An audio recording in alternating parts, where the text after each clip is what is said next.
So we are here on kind of near the starting point of the old Tokaido Road, which is a very old and famous historical road in Japan.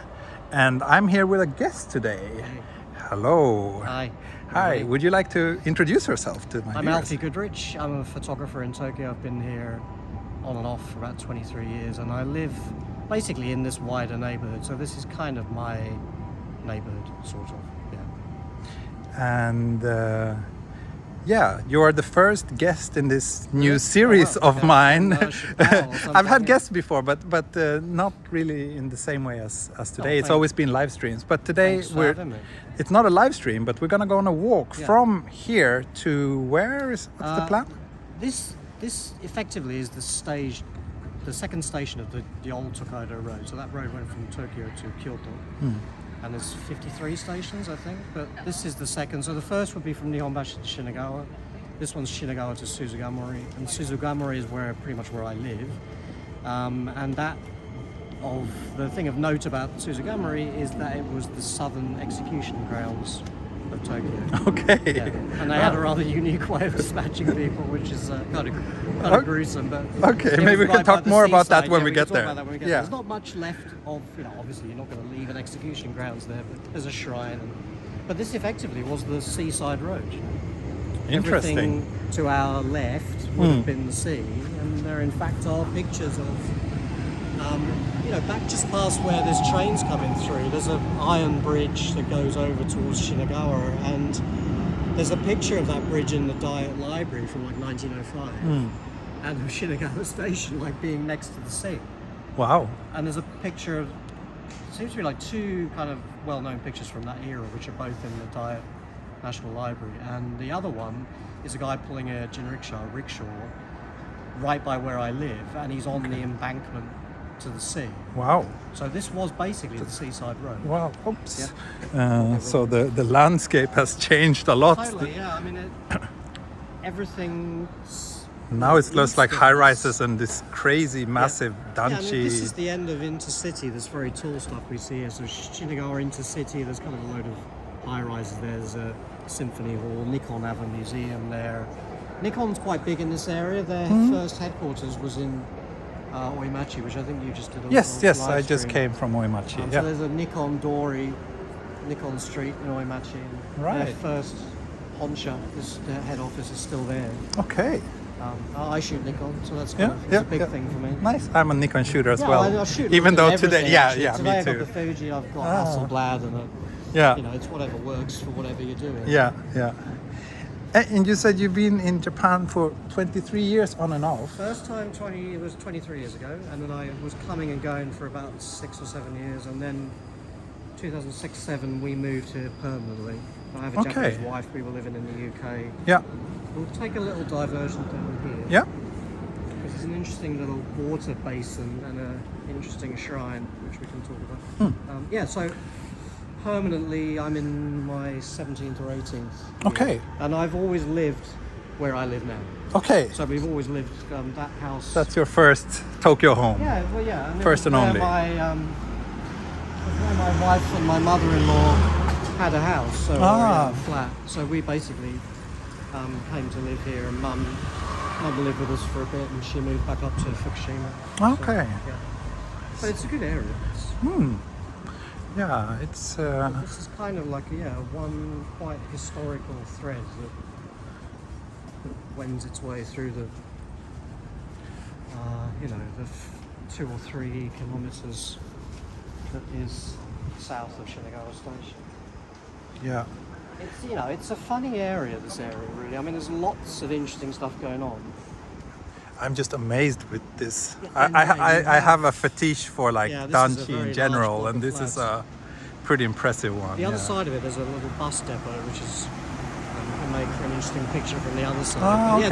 This I mean, actually, in the last light of the day, this place looks amazing. I can imagine with the light, with the good light, it must be very visually appealing. Look, there's always. It looks like there's been a fire or something. Yeah, right. It's full of suits. That's I didn't notice that last time. I was walked here maybe a week or so ago, but that looks a bit older than a week. Let's cross. Cross here. Yep. Yeah.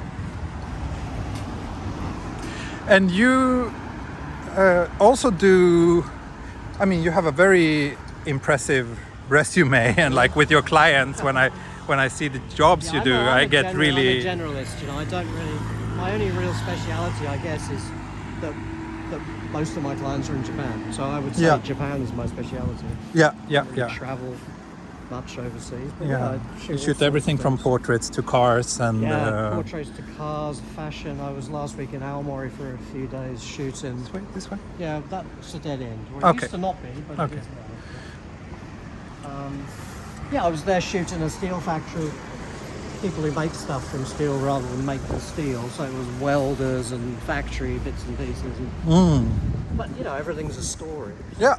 That's the way I treat my work. It's all. And that's, I assume that's the only thing you've been doing, like since you came to Japan. You've always been a photographer. I do a little bit of design still. So a little bit of graphic design. I used to make a magazine for a real estate client. I've done some publication design. A little bit of web design. Before I came here in the UK, the last thing I did was I had my own business doing web design and PR and a little bit of everything that I could do. And I kept a little bit of that when I moved here, but yeah, 90% of what I do is photography. But you also do a bit of TV acting, I've seen. I've been doing that as well, so it's kind of funny. Yeah. Same clients as well, NHK World and. So this is our little. Wow. This is nice. Basin here, which is sort of. I mean, obviously it gets to the bay because there are yakata-gune, you know, the party boats and what have you, fishing boats here. So you would get out to the bay around there, but otherwise than that, it's a dead end. Okay. But the reason for being here is because it's kind of. When you come around the corner, you wouldn't necessarily imagine there's going to be water here. Yeah. Obviously, we are right by what used to be the seaside, so there still is a connection to that. And I quite like, the contrast and the density here of these high buildings. It's definitely interesting. And we're like super close to Shinagawa Station. We are, like a kilometer less. tops. Tops, And that's like one of the busiest stations in. It's one of them, I mean, in Tokyo. It's crazy. I remember seeing a list some years ago of the top 50 busiest railway stations in the world. Yeah. And I think 45 of them were in Japan. And there's places like Minami Senju, which are like a number 5. Yeah. Like 30 places above Gare du Nord in Paris. It's crazy. Wow, okay, Kita Senju. The scale of the Japanese rail network is just. So Shinagawa is probably less of a hub than some places because there's no underground. Right, that's true. But it's still a very busy station. You have the Shinkansen. The Shinkansen, which was put in here, I guess, in the 90s, wasn't it? I can't remember exactly when. So this is kind of, Yeah, interesting. an interesting little breathing space in all this density. And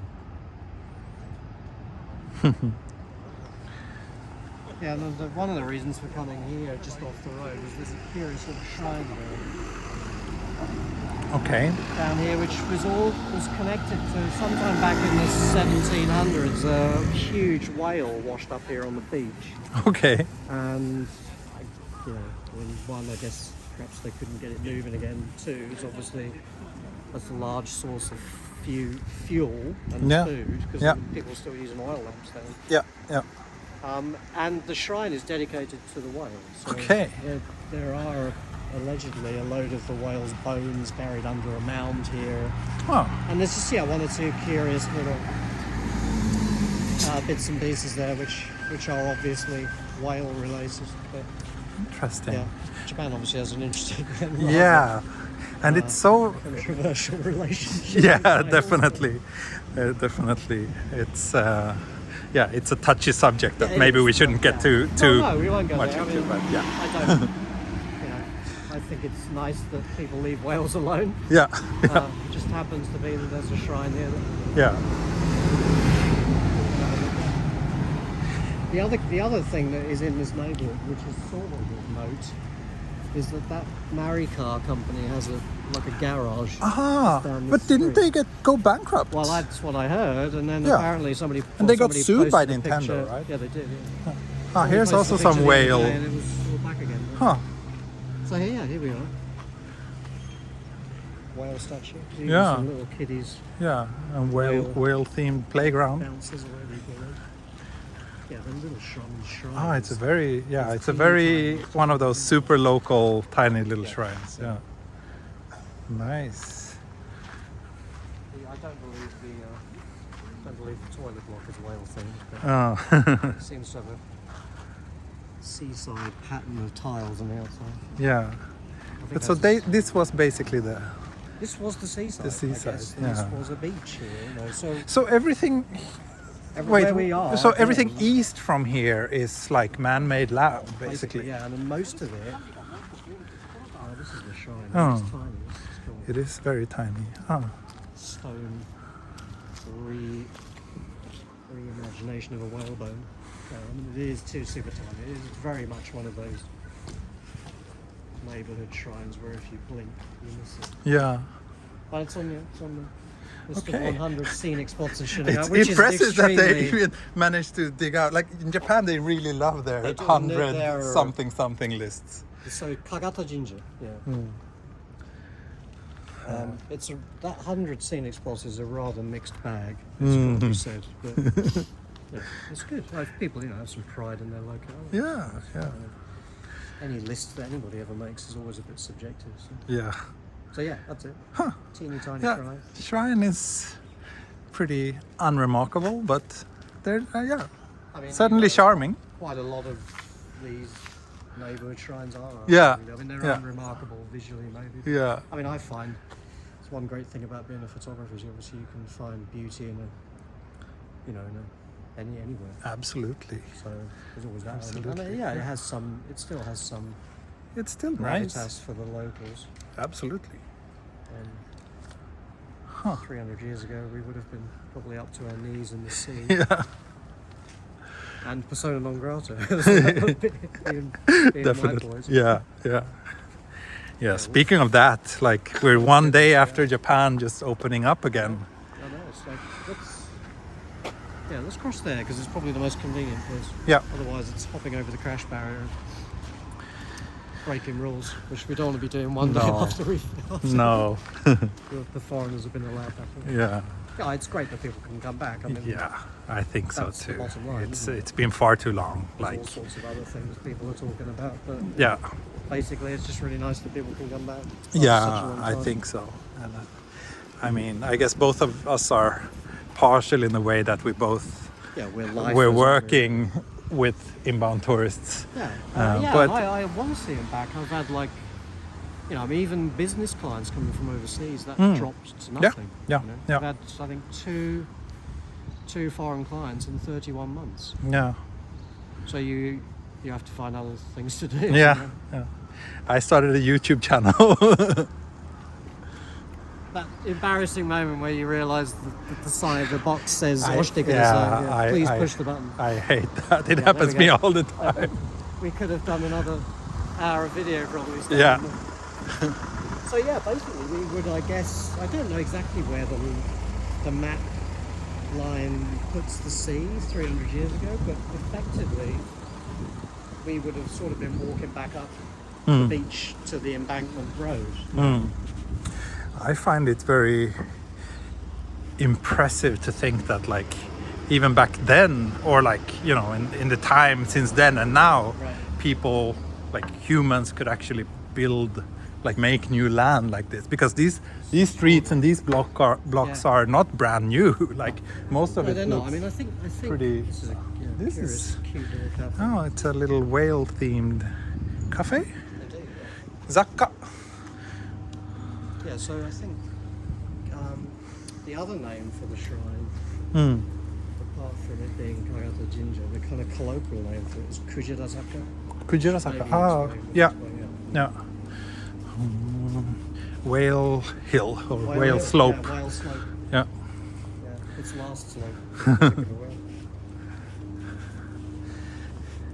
This little shop on the corner is quite charming. It's sort of a With this one? Oh, this the one. yellow one. It's Ah. sort of like old clothes and knickknacks, but it's eclectic. Hardly seems to cover the collection of stuff. Yeah.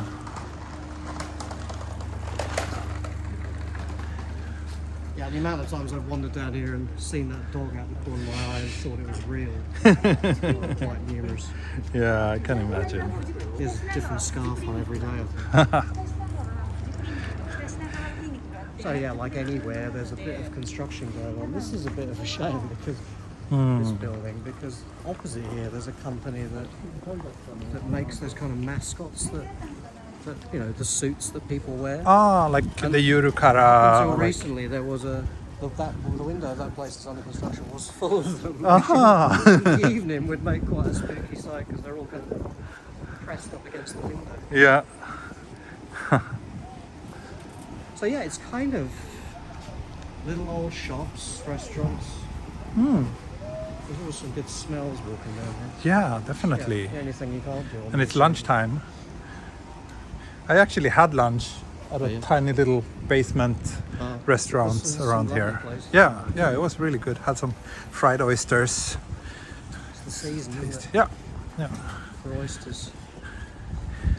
Now, this is a bit sad, really. Because what we're gonna look at now is what has replaced something that was here, that was the last vestige of something. So Okay.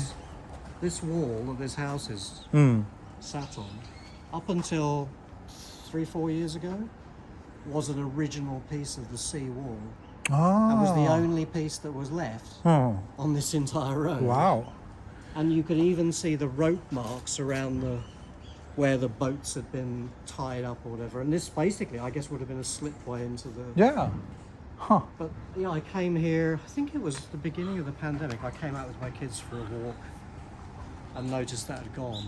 And it just seemed, it was only, you know, it was a piece of wall, but it was the only bit left that kind of connected Yeah. you to the sea.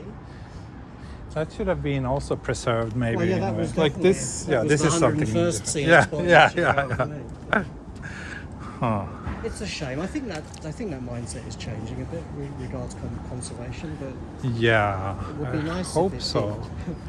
But it's really, I think it's one of the biggest differences between like Japan and I don't know about the UK, but like Europe, probably for sure. Europe in general, like Absolutely. the But then, you know, attitude that- towards I preservation. remember years ago in the early 80s, I grew up in Canterbury, where there's a huge and famous cathedral. Yeah. And I remember there in the 80s, there was a time when they were trying to start repairing some of the stone because it had just become a victim of acid rain, you know. So they were looking for stonemasons and they couldn't find anybody who was skilled. Ah, So here you don't have that problem right. because they're always rebuilding a shrine every 100 years. Right. You still have all the people that can do that woodwork and Yeah. so yeah, I guess there's a little bit more skills conservation, but less Yeah. physical history conservation. Yeah. But I heard they're having a hard time now with all these thatched roof buildings that you often see out in the countryside. think, That you know, there's that's- not many people Yeah, I think left who that's can do that. One area where there's less people. Yeah. This is a charming little. We're kind of in between Kita Shinagawa Station and Shimbamba, which always sounds like a Latin dance, really. Yeah. This is a great little bookshop and Ah. coffee shop. Nice. And it's called Kaido, probably Kaido, for yeah, a so, reason. Yeah, a reference to the. But they do some nice little food in there, and Looks like yeah, a good. super nice little place.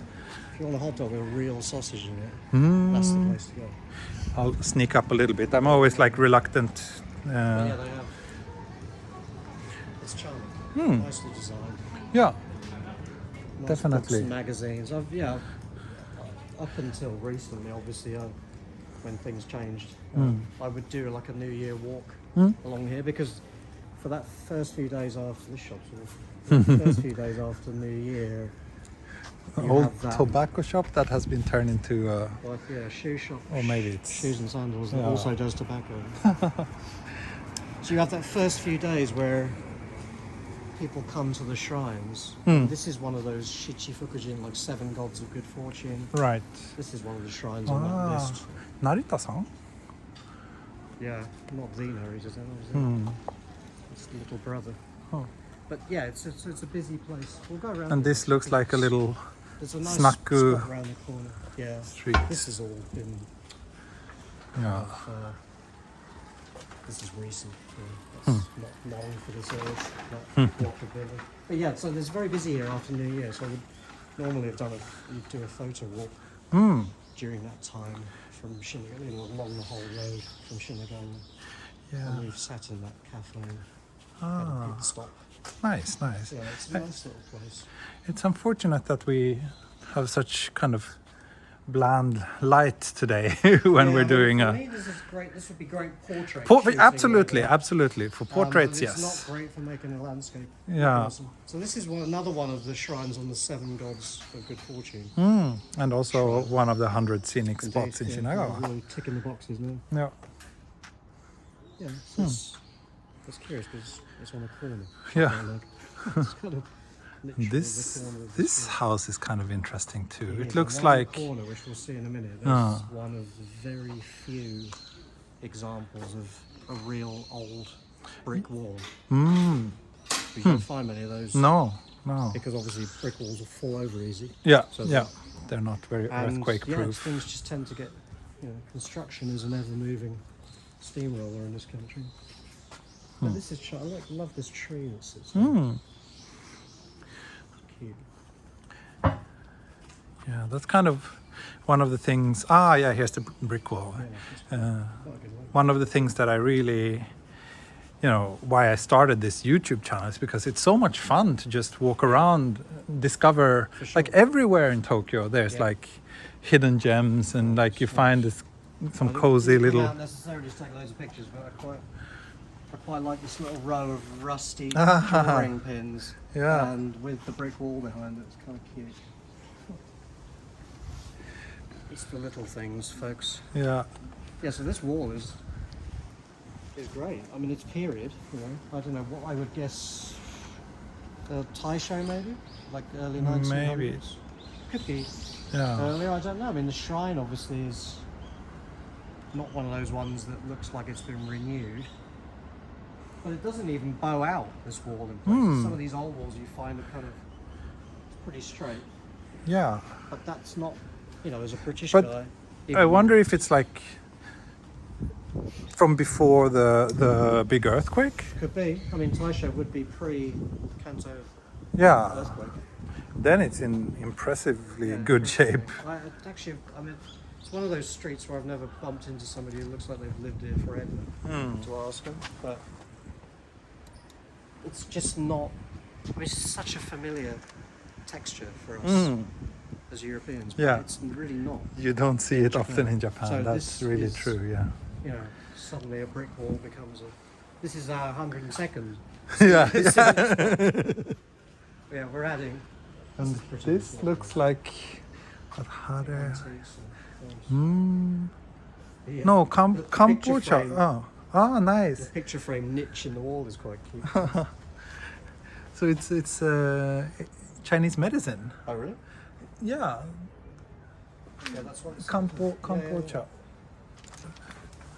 Yeah, when I've been here and seen the curtains open, it's always had sort of nice things and almost looked like it was an antique shop. But not. Maybe it's both. Little dragon. There's lots of interesting. Teeny tiny dragon. Ah, cute.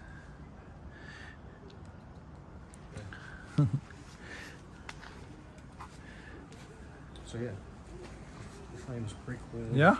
of Shimbanda.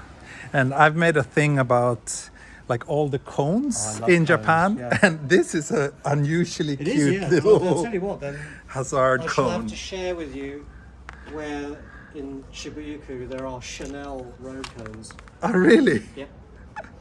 Behind behind kind of Bunkamura, Yeah. little neighborhood where Aso has a house. Yeah. Shoto district. Shoto, Yeah. So up that street where Aso's house is on the corner of Oh. Korban, just before that, there's a private kind of dressing room for Chanel where they take clients to, and they have white road cones with the Chanel black and the logo on it. So, I yeah, need if to you're a go road there. cone collector, Yeah, we actually, when I started the live streams, we always joked so much about these cones, and we actually had one guy who always, he didn't really do it, but he was pretending to make a cone count of every one of my nice, walks.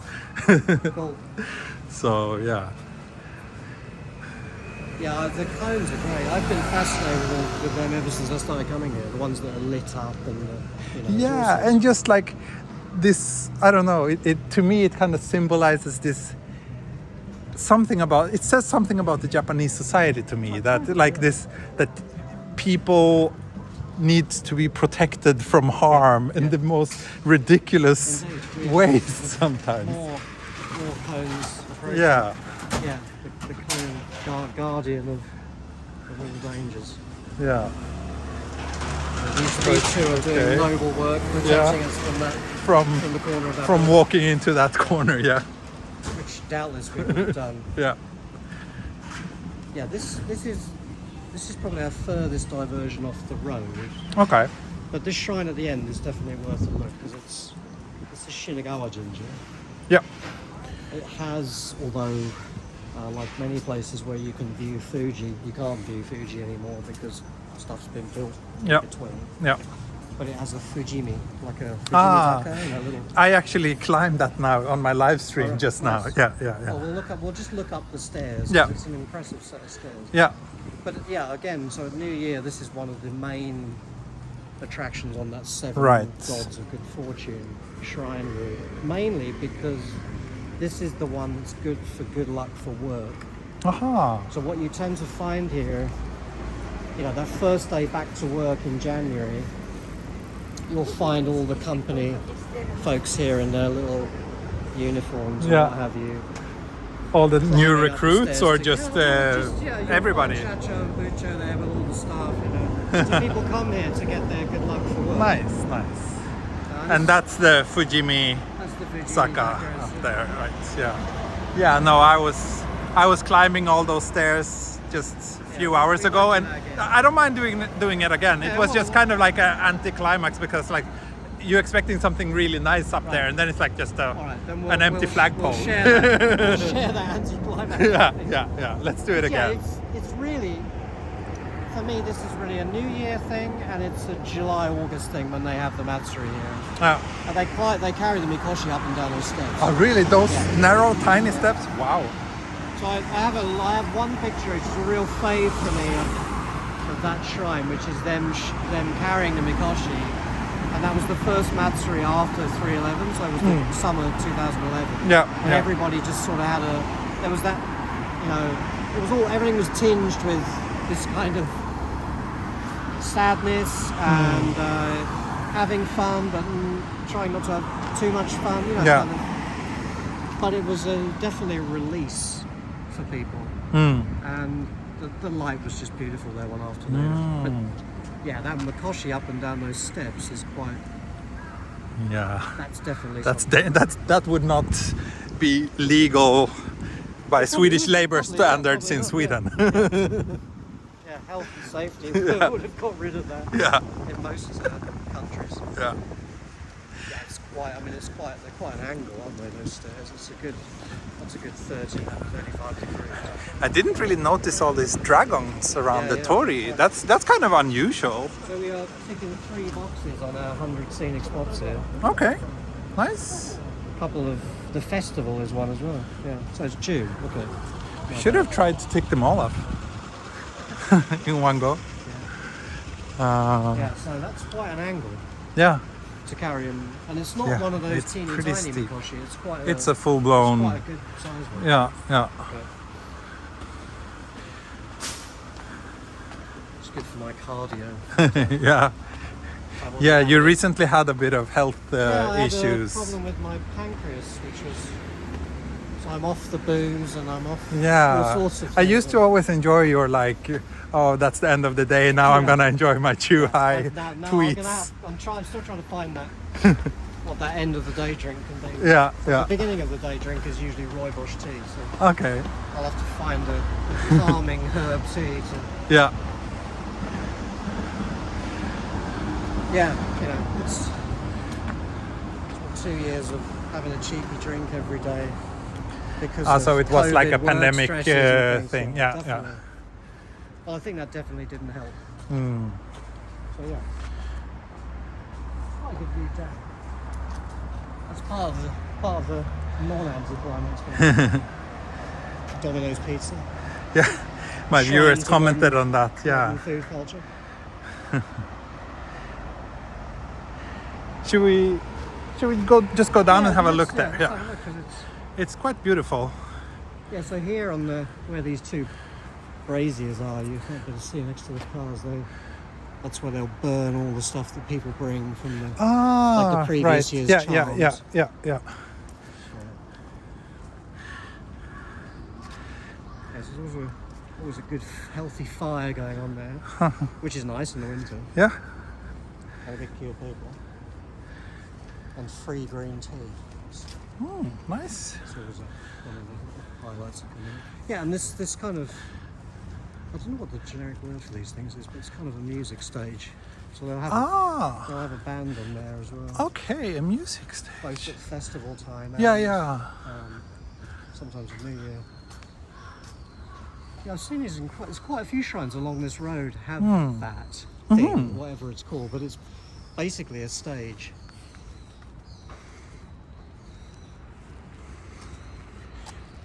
For like the traditional taiko Yeah, drumming taiko, performance. flute.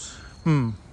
The one in my locale, which is Tachiagawa, they have a little drama, like a puppet, bunraku puppet Okay. thing. Huh. Yeah, so yeah, it's a pretty little shrine. But this was recently repainted. Yeah, I was just about to say And they that. had It all looks the gates pretty. out. I pretty mean, some new. of there's more gates here, Mm. but they had a load of those out Hmm. because they do rot. Ah, right, right. And they're also sponsored by people. Yeah, You know, yeah. like Fushimi. Yeah. Yari. yeah. So yeah, when they rot, it's a good opportunity to. Do you get like a new one, or then they just that's bring a in good new point, actually. donations? Do they make? Yeah, I wonder. I'm sure there's no such thing as a free lunch, is there? So Right. pretty sure there's no such thing as a free toy. You have it until it rots. The And very it's over. big shrine, the Inari shrine near Haneda, the Anamori Inari, Yeah, yeah. that's all recently been redone as well. Okay. Yeah, and whether it may have opened already, but yeah, so that was Shinagawa. It was actually. I hadn't been here before, and now it's like twice in a day. Twice in a day, Yeah, yeah. No, I've been living here since 2008, so almost, same yeah, time, almost same length as you done. But you, This is an interesting sort of Yeah. just the little path they. this looks kind of new as well.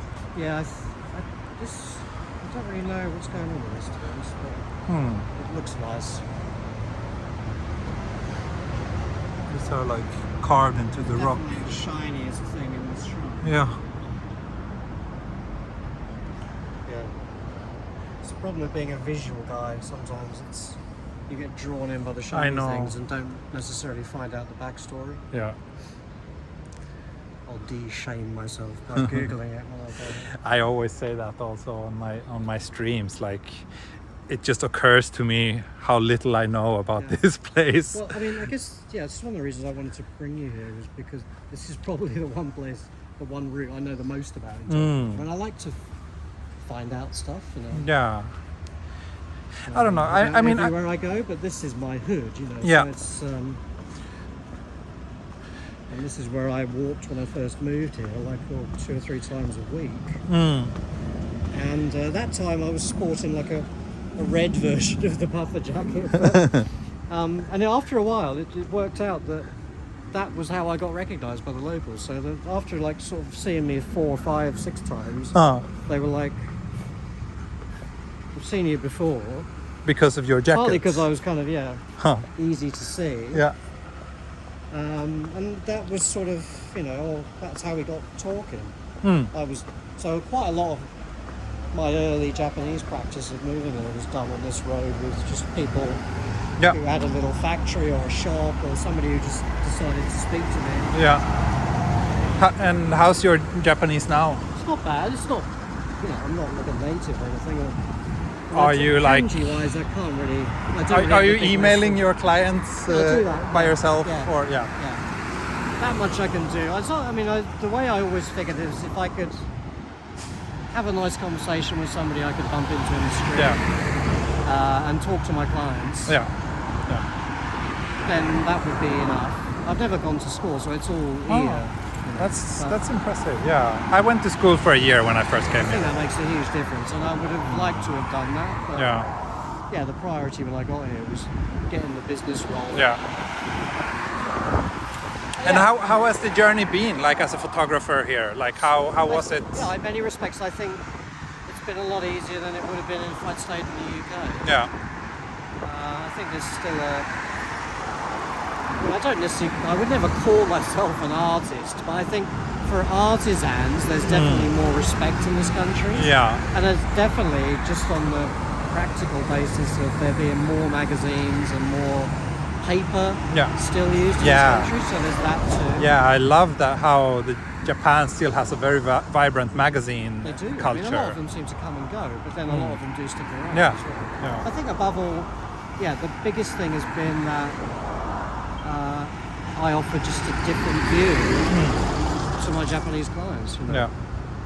And it's useful being here for foreign clients because it's easier for them to have somebody here that can shoot and speak Japanese and find locations rather than send somebody all the time. Yeah. So, I think What's the ratio of like Japanese clients versus before the international? pandemic, it was probably 65-35 in bias to the Japanese clients. Okay. Now it's probably 95-5 because just because of the practicalities of it having to really stay here and do things, and the fact that people haven't been coming here. So. But it's good, a lot of the companies I work for are multinational Japanese companies, and then there's a whole raft which are quite a bit more local. They want the sort of the gaijin eye, really. Yeah. No, but I remember like when I came here, I think I came across your work very early. Like I've been following you on Twitter. I was also quite like before I came to Japan, I was almost like, I hate the word influencer, but I was quite active on Flickr, and even I lived in Berlin for a while before coming here, and it was like a couple of times people actually recognized me on the streets of Berlin because they followed me on I've Flickr. had that here, man. It freaks me out every time it happens. I mean, it's such a big city, but then I've had people bump into me, and that's weird. I mean, friends and complete strangers. But do you still use Flickr? I've gone back to it a little bit this year because I just felt Instagram. Yeah, I still Instagram use has it, really. because as a pro, it's just one of those places you've got to have pictures. But I don't know. I love this. The vehicles parked in small spaces. That's actually quite generous size space. Compared to some. But Yeah. the high jet, a bit like the Super Cub. Ubiquitous Japanese vehicles. Yeah, I think is one of the best places to put photography because it's great quality and there's nobody, for people who shoot, nudes and stuff like that. There's no nipple police on Flickr. Yeah, that's right. But it's not a place busy where you anymore. get discovered anymore, I feel. Not really, no. I mean, at one time it was the place, wasn't it? Really? No. Yeah, it's that as well. It's a tatami workshop.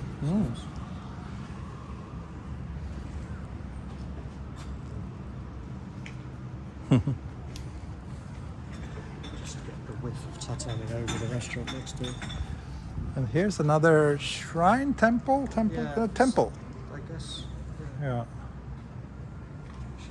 Nice, interesting. Pieces on the roof tiles. Yeah. Yeah, Flickr. I would love Flickr to be busier. Yeah. And the community part of it Yeah. always used to be so vibrant, and now that's really kind of gone, and Yeah. it's quite hard to get back. I'm trying And to like spend more time the on it. time when interactions were more than like 3 emojis. Right. Like when people actually gave like proper criticism or Yeah. like feedback. Yeah. It's I mean, Yeah, we're old, but Yeah, we are. it's I don't know. It feels a bit sad when you look at how things are today. And yeah, Instagram. I used to be quite active there, but I remember a I time got where really tired. just around the time Facebook bought Instagram, Hmm. and there was all that thing originally of the rights and everything. Yeah, to yeah, images, yeah. And I threw my toys out the playpen and deleted my Instagram. At that time, I think I had something like 50,000, 60,000 followers. Oh wow. And you And I went used back to 2 years have later. you used to be like super big on Google Plus, yeah. right? Yeah, now we're old and niche. Yeah, yeah. Google Plus. What I love happened? that. Well, they just pulled the plug, didn't they? I mean, Yeah, but I mean, what happened? How come you got so big there? well, I think the big part of that was Trey Ratcliffe, who was Mr. HDR way back. He was, big online. He had books out, and he was pretty popular. So the thing about Google Plus, you have these circles, Yeah, yeah.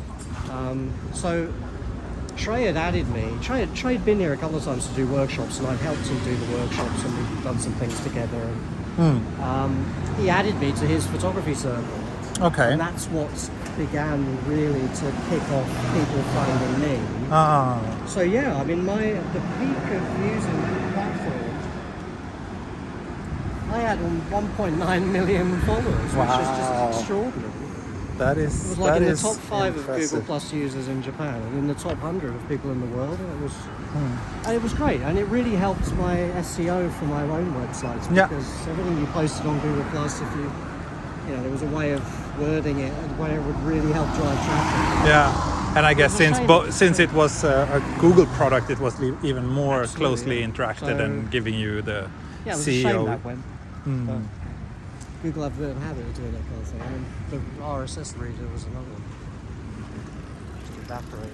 Yeah, That I still miss, I must say. Google Reader was such a great Google product. Reader. Yes, that's right. I was relying on that too, and then Just down the road here, for anybody who might ever come to here, this is Shimbamba. And then you're walking towards the Kaigandoro. If you go like 100 meters down there, there's an awesome ramen place which does this kind of enormous mountain of like a moyashi, okay. like bean sprouts on top of it. Yeah. I'd never been there. It was one of those places like my youngest son used to go to Hoikuen, like a play school down there. And I always walked past the ramen shop and I never went in. It always smelled nice. And then like this links nicely to Google Plus. So Google brought the keyboard player and the singer from Jesus Jones, which was a band that I knew from like the 80s. Okay. And they brought him to Tokyo to do something with a young film director from LA. And they had me commission me to follow him around town and shoot them going to. And we went to that ramen shop. Okay. Oddly, because they offered this kind of monster portion, which Yeah. is sort of one of those see if you can eat it kind of things. That brings me to kind of an interesting thing about Japan that I would like to hear your view on. Like, how do you feel it is to be a photographer here in terms of like I often feel that it's kind of many rules are kind of turned upside down here. Like here in Tokyo, I feel that more shops don't want you to take their photo and post online than those who do. Like it's kind of odd to me, like that so many restaurants and shops here rules seem to and be. regulations. There are a lot in this country. What would you say? I don't mind rules, but yeah, I think where I've there's certain jobs I've done where I've done like a local guide for the locale or for a real estate company or for a hotel. Whatever I've done. Yeah. Maybe we could just Yeah, let's check the view here. elucidate this point above the river because it's quite nice. So I've been doing a local guide, and it's all been about finding all the nice little places in a certain area. Yeah. And yeah, you find a great shop, and you say, "Oh, do you mind if I take a picture of the outside?" And everybody's like, "No," and then or they're but the boss is not here, and we need to ask their permission. And so I think sometimes it's the person you ask in the shop is not in a position to give you permission. Right. And it's kind of complicated. Yeah. And sometimes you get permission. They don't really like people just sort of springing on them and asking, "Oh, can I take a picture?" Yeah. I think where I've stuck with it and really wanted to shoot somewhere and asked for permission and got permission, it's all worked out really well. I think there's almost like they're wary of what's it going to be used for. So yeah, it can be a problem. Do you feel that it's like being a foreigner has something to do with it? I'm not sure. I think it's the same for Japanese people because I've bumped into that in certain places certain specific places where there are signs up saying no pictures, and it doesn't really matter who you are. It's the same rule. So when it comes to people, like famous people, then it's because sometimes you'll go out and you'll see like a TV crew doing something with some famous people in the street. It's like them trying some local food or whatever. And there's somebody like standing there with a sign saying no pictures, no Insta. That is totally connected to a thing called portrait rights, which is the law that protects the earning power of stars effectively. And very rarely gets used by normal folks. To go up and challenge the use of a picture where they've been shot without their permission. So. Yeah, because that's what my next question is going to be. Like, what about you do a lot of street photography, and I've seen your awesome photos of taxi drivers in Tokyo. And there's an awful lot of stuff you can do where you don't need somebody's permission. And a lot of it comes down to what it's going to be used for. So it's not illegal or it's not taboo or whatever to take the picture. Obviously, if you're on somebody's private land, then it is. A street is not private, but it could be that this bit of pavement actually belongs to the shop. But if you're in public, then taking the picture is not against the rules. It's what you do with it. Yes. So there are a bunch of things you can and a bunch of things you can't do. And if I shoot pictures which I know I'm going to want to put on the cover of a magazine or put into a magazine, then I'll get permission. But haven't your taxi series been like an exhibition or something? They've been in 2 or 3 or 4 magazines. And I guess you did not have permission. Well, for the guy who was on the cover of Metropolis years ago, he signed off and gave me permission. For people inside the magazine, typically, unless you're attributing opinions to somebody, you don't need their permission. On the cover, obviously, you're using somebody's image to entice somebody to buy that magazine and pick it up, so you need to get permission. I think for anybody who's got questions about that, American law is not completely the same as Japanese law, but Dan Heller, Heller, has a great site. So if you Dan Heller model release, and you'll find pretty much everything you need to know about model releases, and there's quite a lot of overlap between American and Japanese law. This is the Megarogawa. The famous cherry blossom viewing river. This is that's Shimbamba Station, that grey item up in there. So there's one exit, one end, one exit, another. And this basically sort of goes out to the sea. So Tokyo Bay is over eventually. there. But obviously that recycling place and what have you. Way. So the Megarogawa had its course changed many years ago when they were reclaiming land out here because it could no longer go straight into the sea. It takes a few hits and ends up in the bay slightly more convoluted. Nice. But yeah, this is the... But sorry, I want to stick to that subject a little bit longer. So throughout the years, you never really had any problems I've with never had those, any issues. I've always like as a street photographer. And... Yeah, well, the one thing I've never had issues with, I've never had it. I've seen one person have an issue with someone in the street when they've been taking somebody's picture.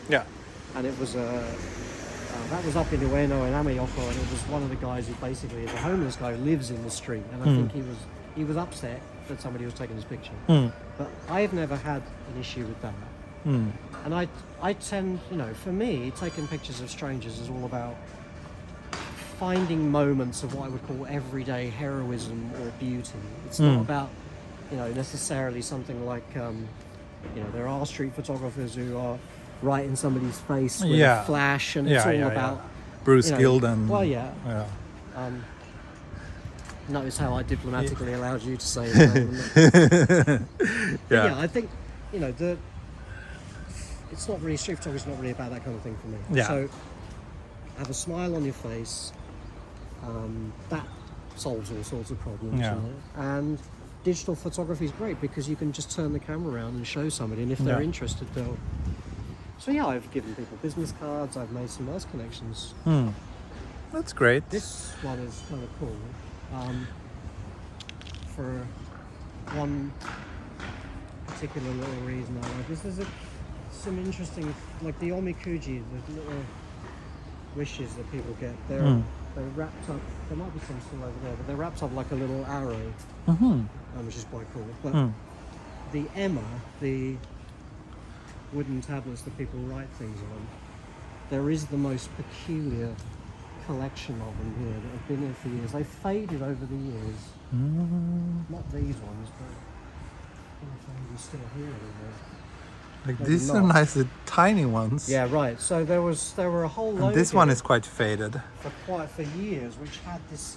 Yeah, they seems like they've gone, but there were like 20 or 30 that had this teeny tiny writing on them, and there were like 20 or 30 of them that were completely covered in this writing. It seems like they've finally taken them down. But Do you know the name of this place?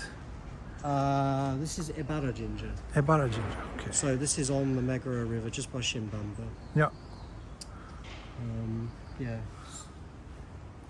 I've had some wonderful pictures here in the winter because these dragons are the ends of the drain pipes that come off the roof. So the water's coming out their mouth, comes into here, and you get this amazing almost explosion of one particular year. I think it was 2012 or when there'd been a big dump of snow, and then the next day the weather warmed up and it all melted very quickly. Yeah. So there was just so much water coming off the roof. A few places I've seen a slope here, which is quite nice. If you've got a wheelchair and you want Yeah. to throw your money in. Yeah, it's pretty, this place. Very Yeah, and again, nice. in the New Year and festival time, they have one of those little music stages over here. Okay. Some of these are falling on the floor. Oh. They're not the ones with the... It was almost kind of like scary, the tiny size of the writing on all these tablets. It was... Got some pictures from years ago. Like something the character from The Ring would have written. She was trying to find a VHS tape somewhere. And you have kids, right? kids. How many? Three. Joe... they have Japanese and English names. So Joe is Kenta. And he was born 2001. So we were having him on the September the 11th. He was born on the 12th. So he's 21 this year. My daughter Amy Shoko, she's 19. And Charlie Takuya, he's 12 and a half. Okay. And I So managed to remember all of those. The two oldest ones were born in the UK then. I see. Yeah. Born in the UK, came here when they were like 5 and 3 and a half, that kind of age. And then Charlie was born here. So Charlie doesn't dig English quite as much as the other two. Okay. Which is, so that's sort of a constant little battle, really. Yeah. But he's getting in now, he's into it. But the older two are completely fluent. This street actually is beautiful in the autumn and in the spring because these are cherry trees. How far away are we from like Nakameguro and those famous areas? Yeah, so if you literally just up the end here, you turn onto the what street? 318 maybe? But the road that basically will take you straight to Nakameguro, and I guess it's probably about 8k, 7 or 8k. Okay. And when they, maybe I think it's about 6-7 years ago, they finished a chunk of the Yamate Tunnel, Yes, which yes. joined up Shinagawa Futo, which is quite close to here, to the rest of the tunnel. So when you go in the tunnel at Shinagawa Futo and you look at the navigation, interestingly, you basically are right underneath the Meguro River for quite a chunk of that this part of the journey. So it was obviously easier for them to tunnel under the river than it was anywhere else, because there's less other stuff under the river. Yeah. And probably also the rights and everything. I guess so, yeah. I mean, for the same reason that there are so many roads on top of rivers in the city. But that's amazing. You can go in the ground in Shinagawa Futo and drive 19k and pop out in Idabashi. It's pretty crazy. But how, like, so I have a 2-year-old daughter, and me and my wife are currently debating. This, I think, is an old police box. Sorry, looks like it. Seems Yeah. like it's finally getting some tender loving care. Yeah. We're kind of like discussing. Like, I've always, since coming to Japan, I've always felt that for me, Japan is a temporary place, and it's not where I want my kids to grow up. And this summer we actually went back to Sweden. I was there for 3.5 months. My wife and daughter came and joined me for almost 2 months, and we were kind of like trying out life there and trying to decide, like, do we want to move to Sweden or do we want to stay in Japan? And we haven't really reached a conclusion in that discussion yet, because first of all, a lot of things are happening right now in Europe, so it suddenly doesn't feel as... That neighborhood is a little bit busy than it. Yeah, and also like everything is just getting so ridiculously expensive over there as well, which is also kind of it's happening here, significant factor. I've always felt, in many respects, not just to do with prices and things, because I think a lot of the pricing here is just the country sticking its head in the sand. For 30 years. But, but I've always felt that whatever trouble happens in the world, it almost feels like it will hit here last. So, but that's a big conversation, though, isn't it? Yeah. Moving back to Europe versus staying. It's difficult.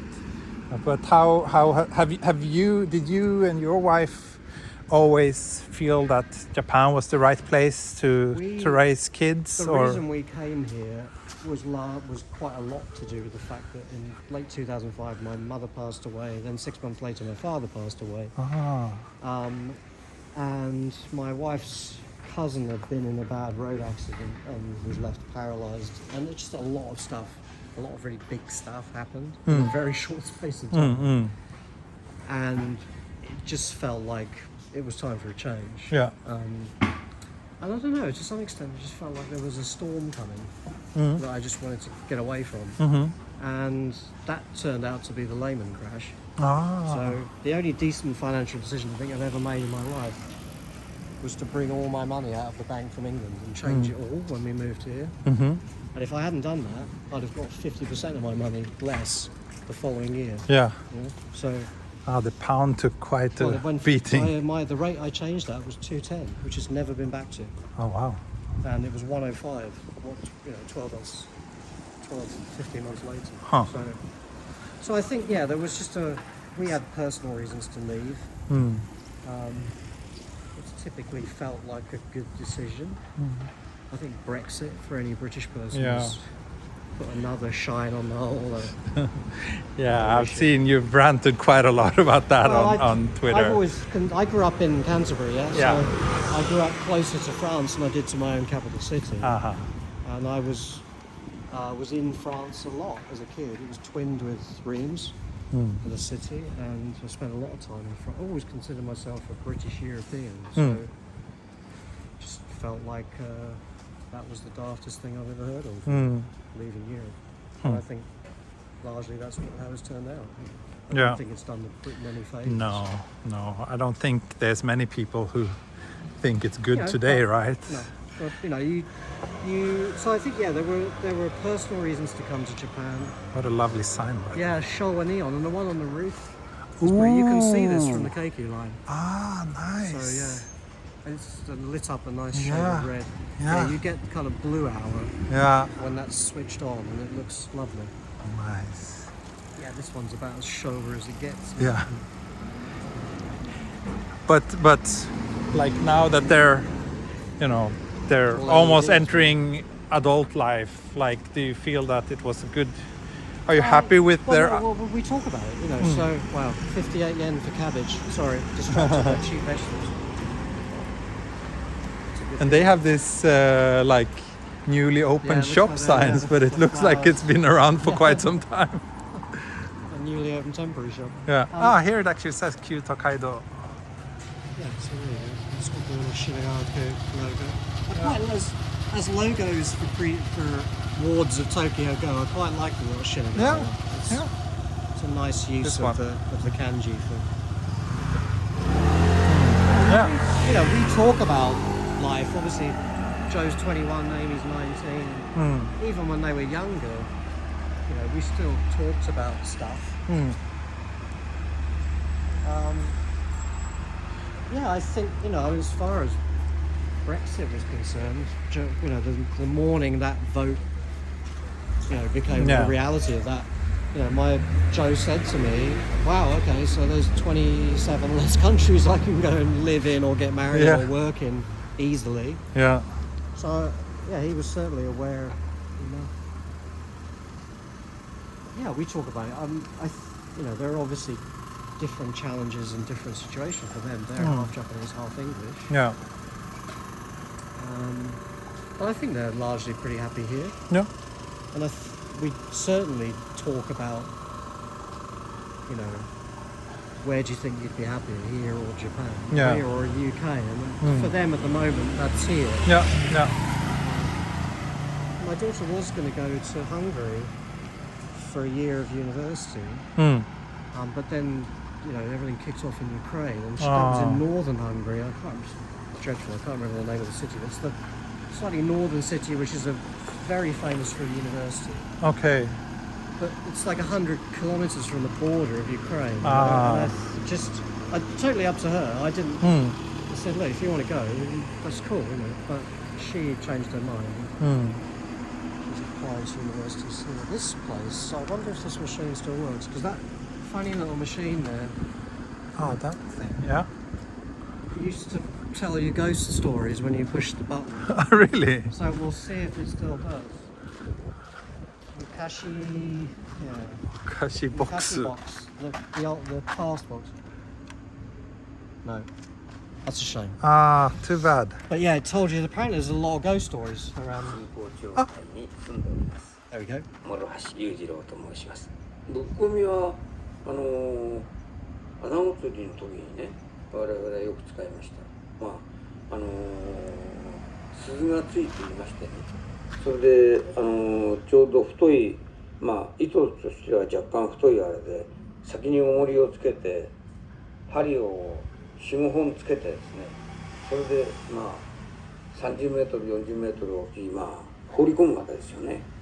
I don't know if we should listen to the entire story. Yeah, I know, but this is. それで穴子 I'm は glad this is still working. Yeah. You know? まあついて引っ張られるとこう先について鈴がチリチリンとこうなるんですよね。そうするとタグるわけですよ。でまあ4つ5つついてきてしまうとですね。 Little thing to have, because you can literally walk in here, push the button, and get some old timer telling you a story Yeah, it's great. about the locale. I think, you know, that just strikes me as something that should be everywhere. Yeah. Takes us back to that, you know, probably there's more oral history in this country than there is visible history. Because of the way they're always knocking buildings down and stuff. That so is true. that would be cool, you know. I heard this, I was reading the other day that this shop is beautiful actually. Japanese tea cafe. There's a lot of like, yeah, a lot of these very I mean, old. this, you know, so I guess this building is still. It might always have been like this, but some of the buildings you find they've had a new front like tacked on as times, you know, move on. But this is not. I think this might have been like this, Oh. but, you know, but the old kakigori ice, Ah, ice yes, crushing yes, machine yes. in there. That's awesome. A picture of Mount Fuji. I should get a shot of that. I think it's usually Very nice. buried deeper inside the shop, so you don't see it. But there's a whole collection of characters on that shelf as well.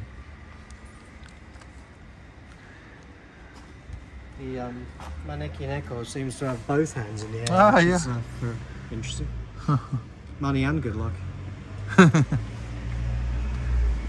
Yeah, I was reading the other day that there is I'm trying to remember where it is. Problems of getting old, one's memory.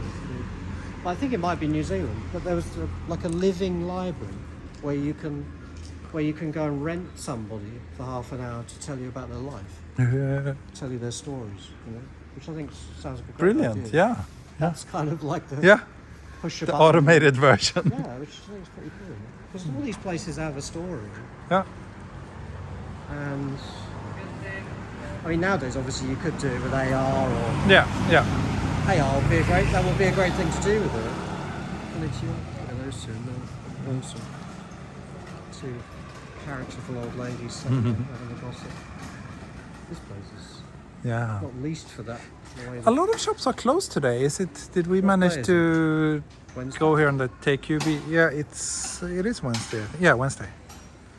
So these days, I don't know whether it's. Yeah. 'cause And I they've love- closed. yeah, The the phone box is just wonderful. wicked, you know, nature is the only thing making calls there. Yeah. Kind of want the right person on a bike passing at the same time. Yeah.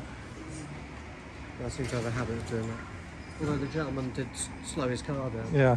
The lady for us to take a picture. That's a bit annoying. Like often here in Japan, yeah, when yeah, you yeah. when you do that Yeah. and you wait You- for the you right actually- person, yeah, yeah. then people Yeah, then they just stop. avoid Yeah. you because So- they think We're they're. back to street photography, like Yeah. this is now the hows and how not to. So yeah, always like what I would typically do is pre-focus on where I can see that person's going to walk, get the exposure and everything, right? Yeah. And then you just lift the camera up at the very last moment Yeah. because as soon as somebody sees you here, Yeah. often they're just too polite, Yeah. and they stop. And Yeah. it's like, no, actually, you're the picture. Yeah. Please keep moving.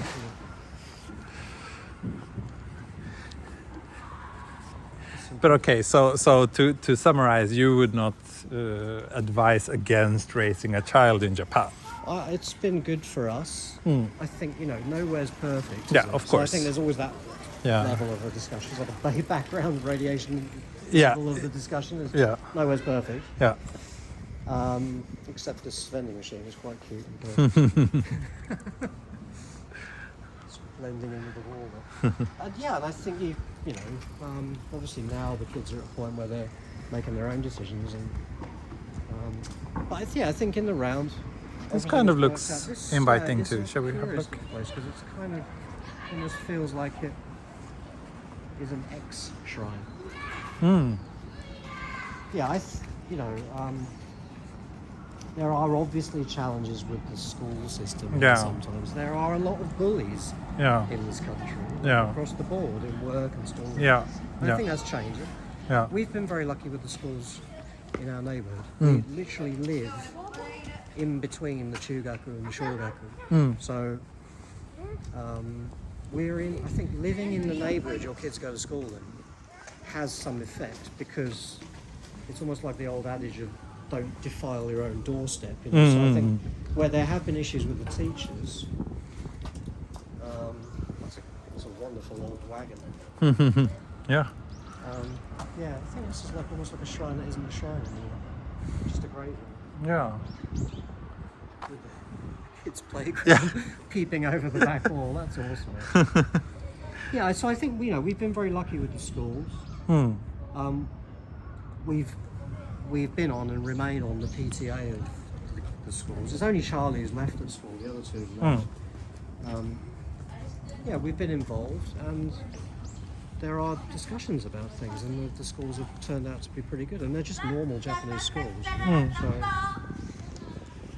I think Public schools or international schools? Public schools, Public yeah. schools, yeah. Suzugamori Shogaku, Suzugamori Chugaku, and then the senior high school that both of the older two kids went to was a little away from, but not that far away from. Actually, my daughter went to 2019. My daughter went to senior high. I went to do a job in Mexico for 2 weeks. It was a short movie. And one of the guys from Exile was on it, which was kind of interesting. The whole of the story. I came back, literally put my bags down in the Genkan, and my wife was there going, Amy's left school. And I was like, can I get my shoes on? So she'd been to started the senior high school in the April, we'd been to the starting school day. Yeah. And yeah, by the middle of the end of June, she decided didn't like it. So she then found herself a place called M Koko, which is like they have a couple of campuses in Tokyo, but everything's done online. Okay. This is a year before the pandemic. My sister joined an online school, which kind of turned out to be perfect timing. And she paid for the whole thing. So she went out and got a job and paid for it because obviously we just started her at a new school where there was uniform and all sorts of things we bought. And but yeah, so she basically ended up choosing her school. She chose an online one. And she did well with that. So everything's online, or did they have any parent-teacher meetings online, everything? So she went in there, I think sometimes once a week, but once or twice a month to see teachers. They had a nice campus in Shibuya. Actually, this is talking about schools. This is a brand new. Yeah. I'm always a little bit wary against pointing my camera towards. It's a nice schools. Nice-looking brand new school. Yeah. Still fits in with the general architectural flavour of the neighbourhood. Yeah, so that actually turned out to be prophetic. Her choosing an online school in middle 2019. Didn't even know that kind of schools existed in Japan. Yeah, M as in M people, M Koko. I think they have a Shibuya or Yoyogi. There's a campus, but it seems to do very well. Yeah, this I think is it's one of those it's also one of the 100 scenic spots. It used to be something different. I always find it so hilarious when you see these ads on the subway, for a grave. Yeah. Like some of them are extraordinary as well. There's one I know in Ueno. It just happens to I know it because it just happens to be the end of a walk I like doing, which is like a high-rise one. So it's almost like one of those high-rise car parks that people go. Yeah. But it's a graveyard, and you have a little. When you go in there, you basically punch the number or whatever into the thing, and some system like the car park brings your car back, brings your ashes. But it's your little urn. Yeah, that's kind of extraordinary. Bizarre. And those ads are always like, it's so and so many minutes from the nearest station, and it's really like marketed in the same way as a home. Yeah. The final home. Yeah. This is a little tatami workshop. This is very cute, this hobby. It's just a nice bike too. For me, that's Japan in a nutshell. Yes, definitely. The Honda Cub, Super Cub, the tatami. Yeah. Nice old hand-painted sign. Yeah. Very nice. Yeah, another great. I'm sure you've done the walk, but from Asakusa along that street that goes over Kappabashi. It's like a little, half, each side of the street is like a little covered. Yeah. But there's a guy along there I know, maybe it's the truck. He's being very polite and not running me over whilst I was talking. He does all the old hand-painted wooden signs and gold leaf. And, he's about, I think he's almost 80, he is 80 now, I think. And his son and the wife. A family team and they're doing the signs, but it's one of the very few people who still does it like that. And actually Kotoku has a really good website with all of their artisans on it. He's on there. Okay. I did some work in Kotoku recently to make a guide of artisans and shops and restaurants and things. They seem to really have a really good list of all their artisans, but seem to care about them in that kind of local treasure It's actually a shrine in every street There is corner basically a around shrine in here. every street corner. This one's a little bit Yeah, run down. It's kind kind of of want to have a look here, and it's quite nice with the postman as yeah, well. I guess, you know, in the old days, when this was the pilgrimage route, Yeah, having shrines everywhere was kind of handy. yeah, I think so. Konnichiwa. Yeah, Shrine and the cone, 2 cones. cones. I'm sure. Could we have possibly found the cone ginger? That would be quite something. Like, wouldn't it? why? There's got to be a shrine to cones. Somewhere. Yeah. But I mean, what are these cones protecting us from? Could be a bad candy soda. Yeah. Underneath them. This is a funny little shrine because you just go straight out the back. It's Yeah. like a road. Yeah. It's And then this place, you know, is not exactly an invisible shade of yellow. Yeah, it's interesting yeah. visual collection of stuff. There's a cat in there too. In fact, there's 2 cats. Oh really? One sat on the... Oh yeah. Hello. Oh. He's off. Oh, we're getting a hard stare from one.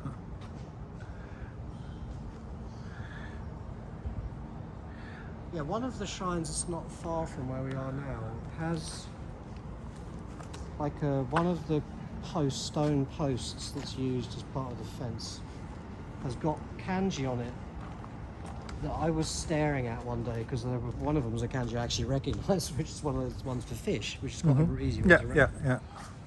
yeah. And then this is quite a few years ago. So the old guy came up to me and said, "Ne?" And then it was kind of, so I was, you know, figured that I was interested in this thing. And then he told me the story. So apparently so that's near Samezu, which Okay. the kanji of Samezu are like, you know, water. There's the thing of it's whether it's like Samezu is means a place name. yeah. Yeah. So it can mean a couple of things. There is this story of sharks on the beach. Okay. With the same and the suna. And then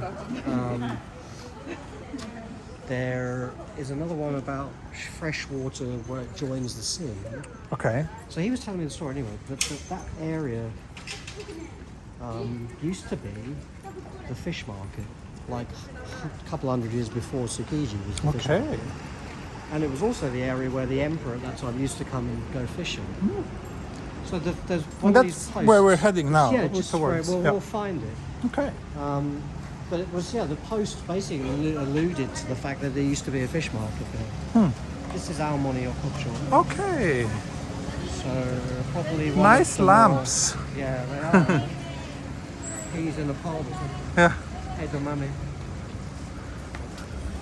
Are we crossing here? dashboard. Yeah. Yeah. Yeah, they are great, those lamps.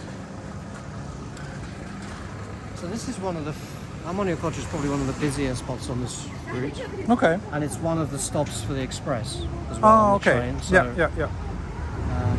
yeah, it's a pretty vibrant little... But those street lights really are something, aren't they? Yeah, I want to come here at night. Or during blue hour or something. Are they peas or are they... Yeah. This little building here, this almost reminds me Oh. of the kind of places you get in Hakodate. Yes, That kind of, yes. Definitely. Hakodate or Nagasaki also. yeah, Nagasaki too, for sure. Funny, my wife actually just came back from Hakodate today. She was there on a business That's a trip. lovely place. It is. I've only been once many years ago, Yeah, it's a but while I since I've really been like there, but it's stunning. Nagasaki I've been in a bit more recently. Shooting with McLaren. Ah, That was fun. yeah, I've seen those photos. Like, Yeah, that's fun. the- I mean, what could not be fun about shooting with supercars in various places around the country? yeah, It's always fun. Yeah, basically it's like a big matchbox car, isn't it? For me. I have these ideas of where I want to shoot it, and I just go and put it in that place and take pictures of it. That's a lot of fun. It's a ton of fun. do you do those shoots always natural light, or do you ever like? Nah, we typically, natural light. Yeah. Because they Must be they difficult. kind of want them to be outside looking normal, which as a counter to the other ones that they have Right. to present the product. Yeah. They have a lot of great studio shots. Yeah. Amazing studio shots. But yeah, the point, great studio shots that have been really well lit do tend to look a little bit like CGI. Yeah. Yeah. And Boxer yeah, house. so this guy, he was one of the guys I talked to here years ago when I was just wandering around meeting, familiarising myself with the neighbourhood. He basically his boxer engine BMW motorbikes are his thing. So he's got a whole load of cool knickknacks and things in there, but there's always a load of bikes he's fixing for people. Gotta love all those like extremely niche shops in And I Japan. think this is the thing that is you must find there's a lot, obviously, because you walk a lot, is that mixed use Yeah. is what makes especially Tokyo, because it's where we live and what we Yeah. see more often, it makes Japan more interesting. Yeah, definitely. Yeah, you've got that was houses, you've got little factories, Yeah. you've got all sorts of things all Yeah. in the same street. And actually, I haven't really paid that much attention to it up until quite recently. But when I was back in Sweden this summer, I really felt that Ability to see the contrast. yeah, and like the what different it makes to the city life. Like in Sweden, it's like Yeah, huge. wow, yeah, This is the biggest daibutsu outside of Kamakura in this area. so biggest one in Tokyo. Yeah, pretty much, I think. Yeah, Or maybe that was just the local shrine guy picking up his shrine. I don't know. But this is a nice little shrine. Yeah. It's got some curious. Actually, and therefore, yeah. or Here this is you a can- temple, but yeah, Yeah, it's a temple. Sorry. It's between one's for the living, one's for the dead. Yeah. Basically. This shows you the 7 gods of good fortune Aha. shrines. so we started You here, started basically Kita there, Shinagawa, yeah. And and now we are here. so this is all. Yeah, so we're Yeah. in between here now. We're basically here, which is. And this Tachiaigawa is kind of the closest station to where I live, and this is basically where I live, is where the train line crosses the. So this would be Suzugamori. Naruhodo. Yeah. Yeah, and this is a pretty shrine. And one of the interesting things here is that the bell. I came in here many times and I saw this little sign that had like it was like a French or Swiss street sign, and I was always wondering, what on earth is that about? And they have a They cafe. have a cafe, yeah. That's quite a new thing, Huh. which is nice. And then I found out when I actually remembered to go home and Google it, that the bell for this shrine, somebody in Switzerland had it in Geneva. Okay. Okay. After the war, Uh, it was discovered and sent back to the shrine. how did it end up there? I Does need anyone to know? dig into the story. It was in. That's crazy. But yeah, there's this Geneva street Hontoda. sign. Yeah. In 1991, they got it back. I always wondered what the connection was, but then yeah, apparently the bell was found in Switzerland. Huh. And it's a big bell too. I mean, it's Yeah. not the kind of thing somebody just has under the sink. You know. Right. Wow. But there's Crazy. so many little tiny gods Yeah. and things everywhere here. Yeah. And Which is kind of typical for both shrines and temples. yeah, Like it is. it's all very clear. you can spend an entire day and just keep on This thing discovering new This little building at details. the back is Oh, wow. fun. It's almost like a. This is, definitely less Japanese looking, Yeah. more Chinese, more. Mm. That's a great little building. I love it here in autumn because there's a lot of ginkgo trees in here, and Ah. they drop the leaves, so Yeah. it's just a carpet of yellow. Nice. She's got great voice, this thing, too. The neck of her instrument is broken off. Yeah. Although- That's the. Is she the money washing Yeah, god? so the one they have at the Benten Ginger. Yeah, yeah. In What's this? Some Yeah, old Yeah. machine. by it's It's a furnace. It's interesting. That's why they just burn the rubbish. Ah, But, yeah, it's a furnace. But yeah, it's just ginkgo leaves everywhere here, and the graveyard is there, yeah. and the station behind it. Oh, okay. And a pachinko parlor. Of course, yeah. the holy triptych. Right. You know, no graveyard and the temple is complete without a pachinko parlor. Just these umbrellas are Mm. it's a nice little. Yeah, the insects are still biting, isn't it? Feel like when the weather's doing this kind of thing, where it's warm, cold, warm, Mm. like the mosquitoes almost disappear, but then they get a second Yeah, final vigor, yeah. just biting everything. Which Fuji camera is that? The X100, X100, the which S. one? S. Okay, Yeah. so pretty old. Long- Second long generation one. one. So, yeah, but Yeah. the first one that had the decent sensor in it. And Yeah. a decent colour and none of the issues of the first one, basically. Mm. Right, right. Yeah, the It's first. cool, actually, this Oh, little statues on top of it.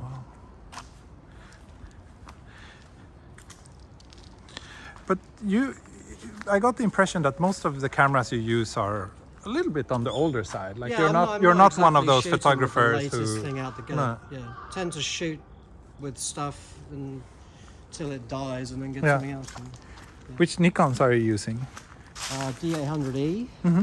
D3, Mm. D850. Mm.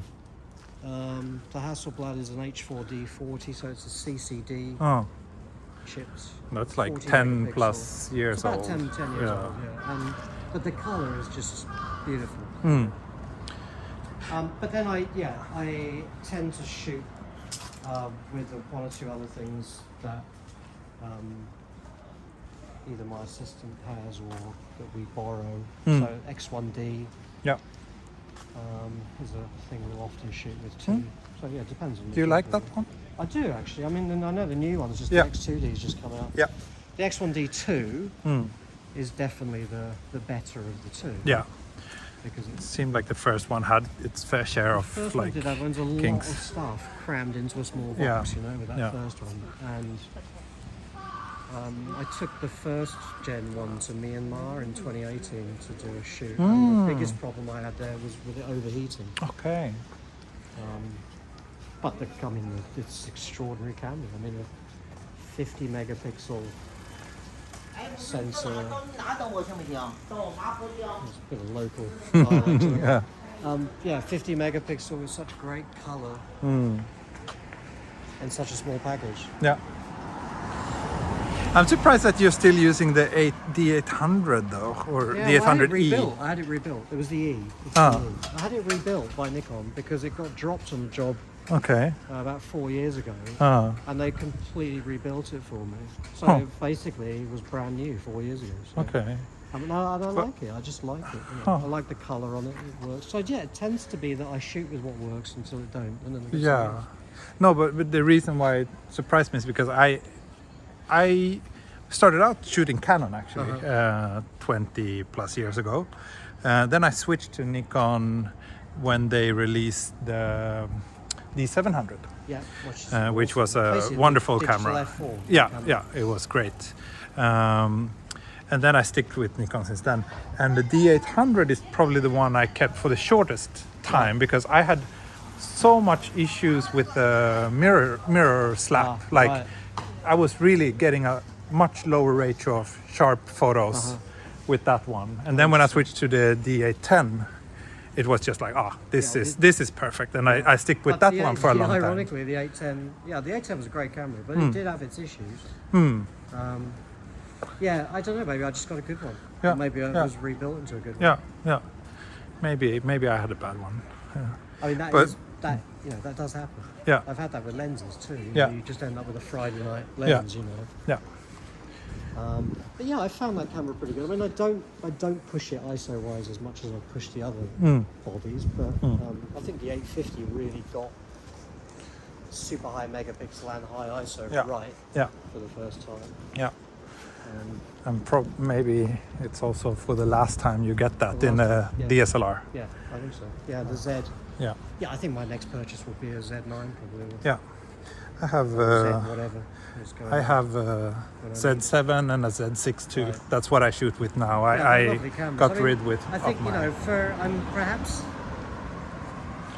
perhaps I it's just a little bit of this is me being an old git, and just sticking with a viewfinder for as long as I can. Yeah. Because with the X1D I shoot fairly often, and that's an EVF. It's a good EVF. This is quite a nice EVF, but I'm not using it all the time. But I do a lot of shooting where like events, different things where I've got the camera up at my eye a lot of the day, and I've never really felt great at the end of the day when that's been an EVF camera. And so I don't know, but EVFs get better and better and better. Yeah. And the Z is a great camera. So Yeah. I think that will definitely be. I'm very happy with mine. You just get the adapter and throw my old Nikon glass Yeah. in there. Because I'm still using glass I've had since I was 10 years old. Yeah. 79, probably the oldest lens I have Wow. had since that time. But the really old ones doesn't really work.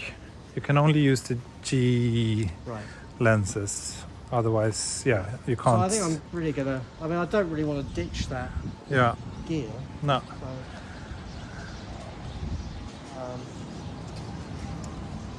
yeah. So there's enough gear floating around, and a certain thing gets you for a certain kind of job. And we're still rocking it. Some old cameras. No.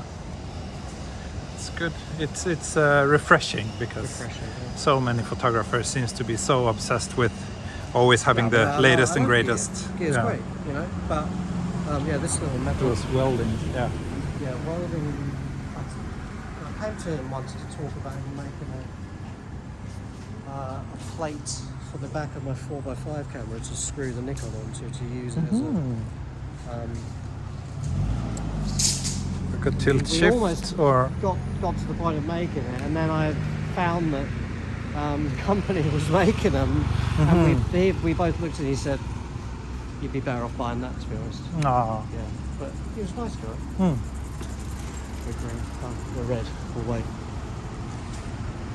So this is the Daiichi Keihin just here. Which is probably- okay. That's the road that goes up to Oimachi. Yeah.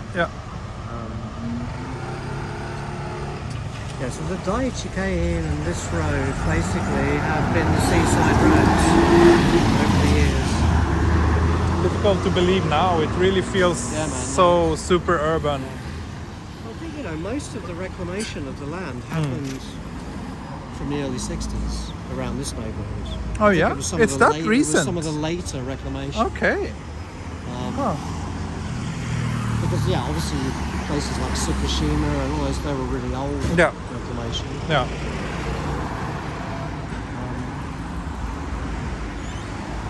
Yeah, and I did look back at some of the maps and photos from like from the 40s, because when that film Unbroken came out, which I don't know if you know the story of that. No. It's the one about the guy Zamperini, who was the 1500 meter runner, Okay. who fell over in the 1500 at the Berlin Olympics, and then came back from like falling over and being at the back to come 5th, I think. Okay.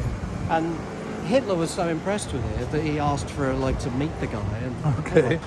fast forward, Zamperini was tipped to get the gold in the event at the 1940 Tokyo Olympics, which obviously didn't happen because of the war. But he joined the US Army Air Force, and he was in the Pacific Campaign, I think as bombardier in the B-24s. Shot down, rescued by a Japanese warship, spent time here in the prisoner of war camp. So he was, big prisoner of war camp was in Omori, Okay. down where Heiwajima is now, big fun. Yeah. That was a prisoner of war camp. So in fact, it was also the camp where Tojo and all those people after the war were kept.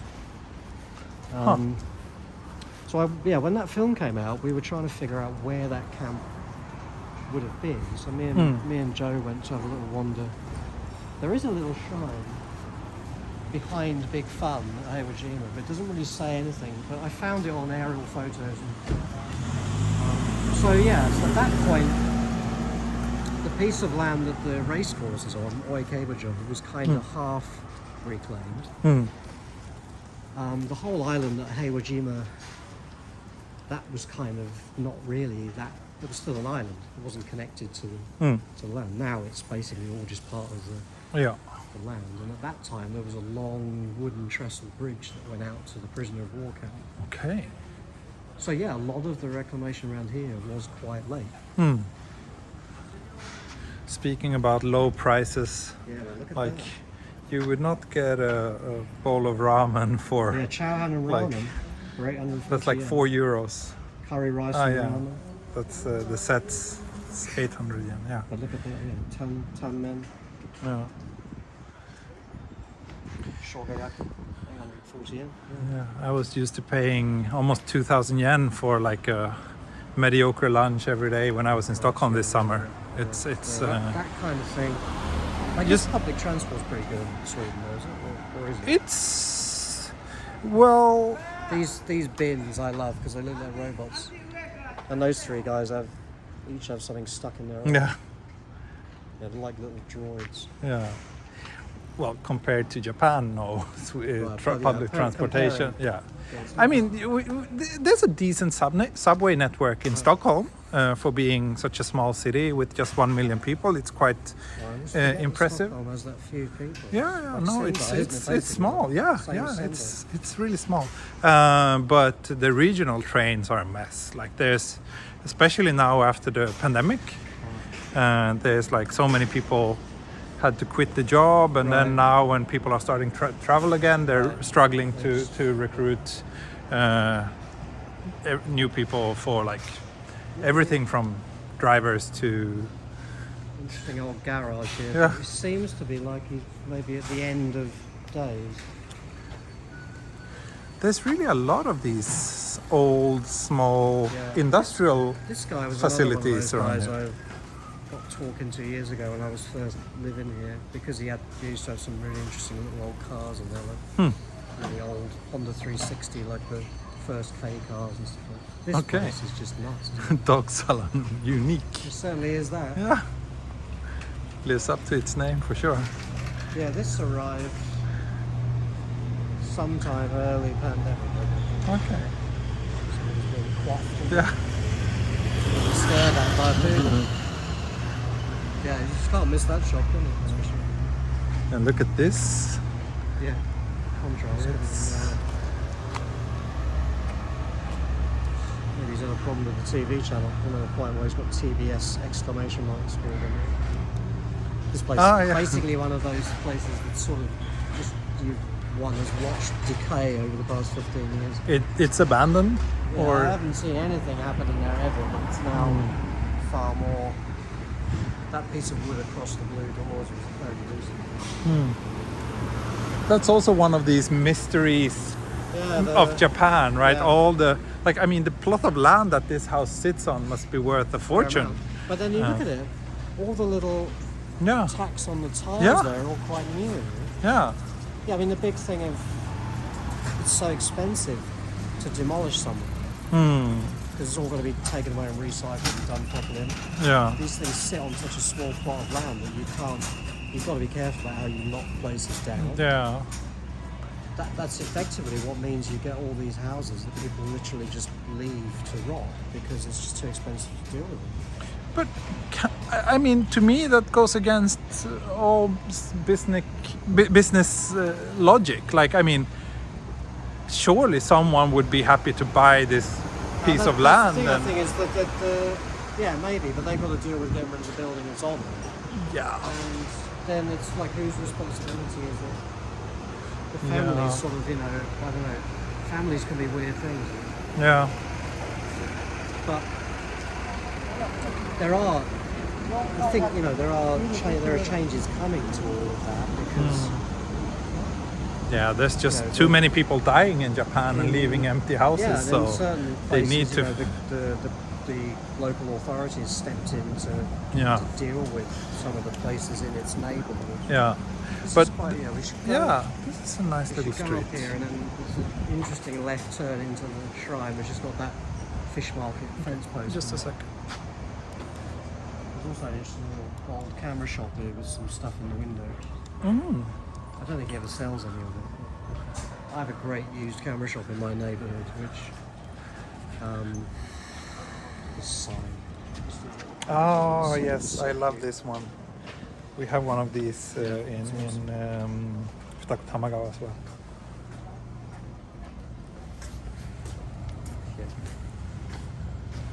Yeah, I have too good a used camera shop in my neighbourhood. It meant I had to find half a dozen other ways to walk to the station, because otherwise I'd just be in there all the time buying stuff. Is it that good? Is it mostly like vintage stuff or? Vintage, but he does have some new things in there. But Okay. It's mostly older stuff. Where The window here was the one with all the bits and pieces in it. The, Yeah, I used to have a window open there which had all the old cameras in it. aha, okay.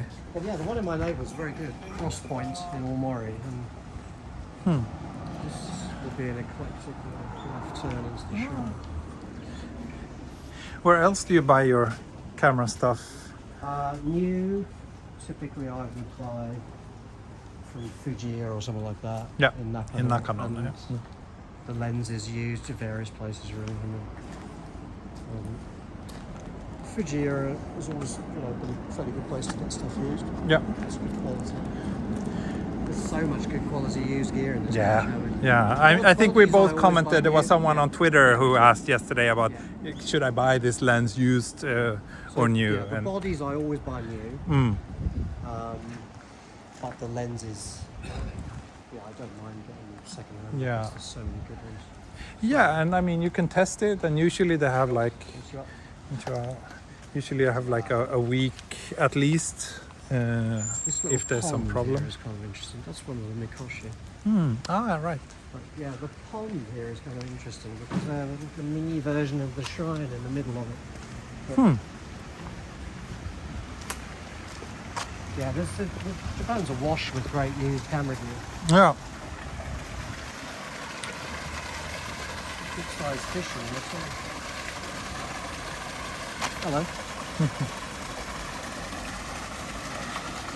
Yeah, Fuji and map camera are my Yeah. My that regular- has largely always been good. I had just a couple of problems with one of the staff in there once, Oh, okay. but which we dealt with, and then it was fine. that was all good.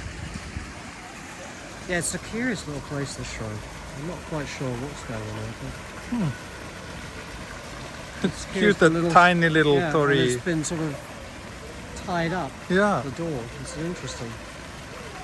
Wish I could. You have the Keikyu line up there.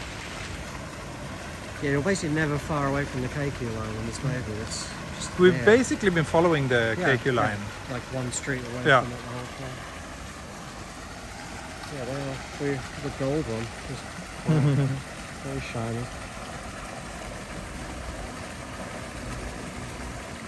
Yeah, so quite a good size actually.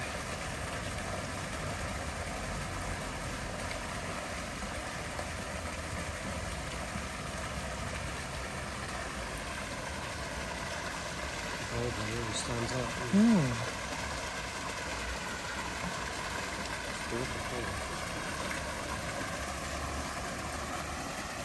Do you do any video work as well? Some. I work actually a lot alongside a couple of video production companies. So if whatever shoots they're doing, they'll get me in to do the stills. Yeah. But yeah, I have done some video things. I was DP on a music video a few years back. I've made a couple of behind the scenes, like the making of movies. On the 2 short films I shot, one in Mexico, one in Myanmar, I did some of the behind the scenes. And the Mexico one, which was basically Ryuji Imaichi's from Exile Tribe, I think. They have lots of spin-off groups, so I think that's the one he's with. His management company had a project to make like these half-hour short films with one of their singers. Okay. We did one in Mexico, which was a nice story about kind of him working there as in an immigrant centre. And we actually filmed, real trains coming with people from Honduras on the roof, all that kind of thing. This is one of the old ones. But yeah, it was a very interesting trip, and I ended up not only doing the stills, but also making the making of the movie. And then got back and they said, I suppose you could make the trailer. So I said, okay, I've never made a trailer for a film before, but yeah, I could probably do that. So sure, look at some of the kanji that are behind here. But this was basically this area was where the old fish market was. Oh. Back in 1700s maybe. Oh. Yeah, you wouldn't really guess that now. No, you wouldn't. Could be one of these plaques behind these sayings. Yeah, so that was fun. I like doing videos. So I've had 2 or 3 directors borrow my eyes and put a team around me to do some DP work, which has been fun. I don't know all the ins and outs of the latest gear, but if I've got guys there helping me with the gear, then I've got a decent eye for motion and obviously a good eye for stills and a good eye for motion through the frame are completely different things, but a good movie should really be just a load of stills at 24 frames a second, isn't it? Yeah. You should be able to pause a good movie in any place and have it look like a decent picture, I think. Yeah. Just crossover. But yeah, it makes some... I have a little hobby really, I guess, which is making little videos and putting music over and making the music. Oh, you make the music Yeah, too? I've got keyboards and... Oh, you're a that's just multifaceted an itch which creator. Needs scratching. I can't read music, but I can sort of play a little and. And to people who are watching this and who might be interested in seeing some of your videos I've got a YouTube channel, which because of the Google Plus thing, I've got a tick against my YouTube channel. Nice. And I've got like 15 subscribers or something stupid like that because it's just really a place for me to put. It's like a slow-mo video or whatever, but a few little videos there I've made with the phone and put some music over, and and occasionally people will say, how on earth did you get a tick? And that goes back to Google Plus. Nice. But it's I would like to make a little bit more of that, but there's time. I think the great thing about doing all this stuff is that you don't really ever have to retire. As long as our bodies are up for it. If I end up with wheels at some point, then I just fix the gimbal to the wheelchair. Then you will have really nice smooth movements. Perfect. There's always there's an upside, a silver lining to everything. Yeah. Yeah, I think in terms of when you think about one of the great stills photographers I grew up adoring was Lartigue. So I guess one of his most famous pictures was the sort of 1913 Formula One car, which because of the camera he shot it on and the way the shutter worked, the wheels are kind of slanting forward and they all look a bit oval rather than round. Okay. But he has some amazing pictures. But he was discovered when he was 62 years old. Oh wow. Yeah. And that fills me with hope for all sorts of reasons. So we're going to leave the road, I think, just for a minute. Okay. It smells like gas. Yeah, it does, doesn't it? So that's another good reason to leave the road. Yeah. We're going to walk to the canal. Okay. Which does join the bay. So let me just take a look at the map to kind of figure out where I am. I feel a little bit... Our next station will be Tachiaiga, which is not so far. Yeah. And we're now, just about to drop onto the Keihin Canal. Okay. I'm getting a little bit concerned about... I can't check Yeah, I can't check the battery status when filming. Grab a cup of can of tea Yeah, or should we something, do or bottle that? of tea. Yeah, maybe we that's can just best sit to on kind the of figure canal. out Yeah. if we're at like 5% or if it's 50. Depends on how much. Yeah. Because I never really shot Yeah, those things a are great. I've long. got one of those. They're great. Yeah, They're awesome. That's the 4, is it? the gimbal is a 6. A They 6, just I've got released that it one. like a few weeks Yeah, ago. It did just come out. Didn't it? Yeah. I had the 4 before. Yeah, the 4 I've got now is great. Yeah. I use it. Okay, coffee break time. Yay. Okay, so we are back after a little coffee and tea break at the Konbini. Yeah, and that's the road we were on just by Yeah. the traffic light, so we're just 1-2 streets off the Tokaido road, and this little detour is for the purposes of seeing the canal. Yeah. And we are pretty close to Haneda Airport. Yeah, we are, and in fact, it's probably a little bit early yet because it's probably about 3:30, 4 o'clock that the planes start coming. They started a new route. into Yeah, Haneda, the one over central Tokyo. and we are the last bit of that new route. Oh. So there's basically 2 flight paths. One is a little bit further south than the other. The more northern one comes basically straight over this canal. Okay. The slightly more southern one comes almost straight over our house. Okay. Now, I like airplanes, yeah. Yeah. Not a You're big not deal. bothered And at all? Really, it happens from like 4 until 6, and that's it. Yeah. But yeah, obviously I have thought during this pandemic, which included the period when the Olympics happened and when the Olympics should have happened, if it had been... Oh, there we see Yeah, a plane there's just one taking off, right? So the flight path coming in would literally one route's coming over the middle of the canal, one's a little bit further south. But yeah, thinking during the pandemic, what would this have been like in normal times with a normal level of tourism here? Yeah, it yeah. would have probably been insufferable. Yeah. And you'll walk around various parts of this neighborhood and anywhere on this flight path, and you'll see posters and things. And I know where there's one where we'll reconnect with the Tokaido Road, you can see it, that's saying kind of campaigning against this route. I don't have a big deal with it, but I can totally see why it would be. But now that the borders are open again, Yeah, I well, guess then we'll see. Yeah, we will. And by the time when the planes are closest to our house, they are at about 500 feet, which is pretty low. Yeah. And It's like maybe, 100. maybe a little bit more than that. It's probably I'm trying to convert meters to feet in my head, which I don't know why I do anymore because I just work in meters. But it's probably 300 something meters. That's about 1,000 feet. Oh, yeah. But still, that's pretty low. That is pretty low, yeah. So this is our local canal.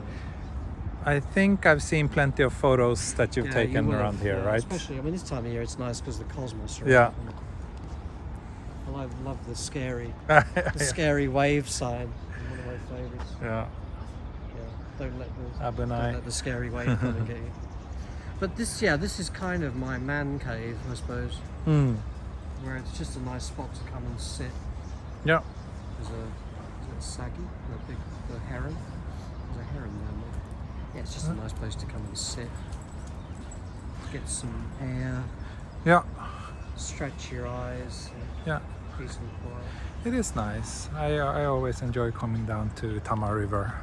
Yeah, the town's great for that. It's It's a great spot. yeah. You get some quite big fish in there too. Which is probably why he's put the herons here for. So you live like very close to here? Yeah, like a gentle pace, 10 minutes on the bike, 5 minutes. So it's pretty close. So just it's a nice place to come and sit. In the evening, with the danshi and the various buildings here, you've got all these little lights in the background. Yeah. So with the cosmos, it makes a great Yeah. bokeh I've background. seen So I've you've seen some definitely of seen your it. photos. Yeah. And from one corner of that bridge over there, which is that new building behind it, that's the driving test centre in Oh, okay. Samosu. So a lot of The people, black one? Yeah, a lot of people probably know that. And that's all kind of a new building, and they've renewed all that. But from the very corner of that bridge, you can see Mount Fuji. Okay. Just. This guy's definitely fishing. The heron. He's not too fussed about us either. He's chasing the pigeon. There's a lot of fish in there, little ones, but there are some quite big things in there. Yeah, I saw too. some fish were jumping. Yeah, there's jumping a lot of the time, in the evening especially. Me and my son saw a big ray in here one time. Ray, like a manta. Like a manta ray, but not a manta, just like I don't think it was a stingray, but it was a ray. It was big. It was like this. Never seen those in Japan. This guy's pretty focused, isn't he? Because he's not bothered about us at all.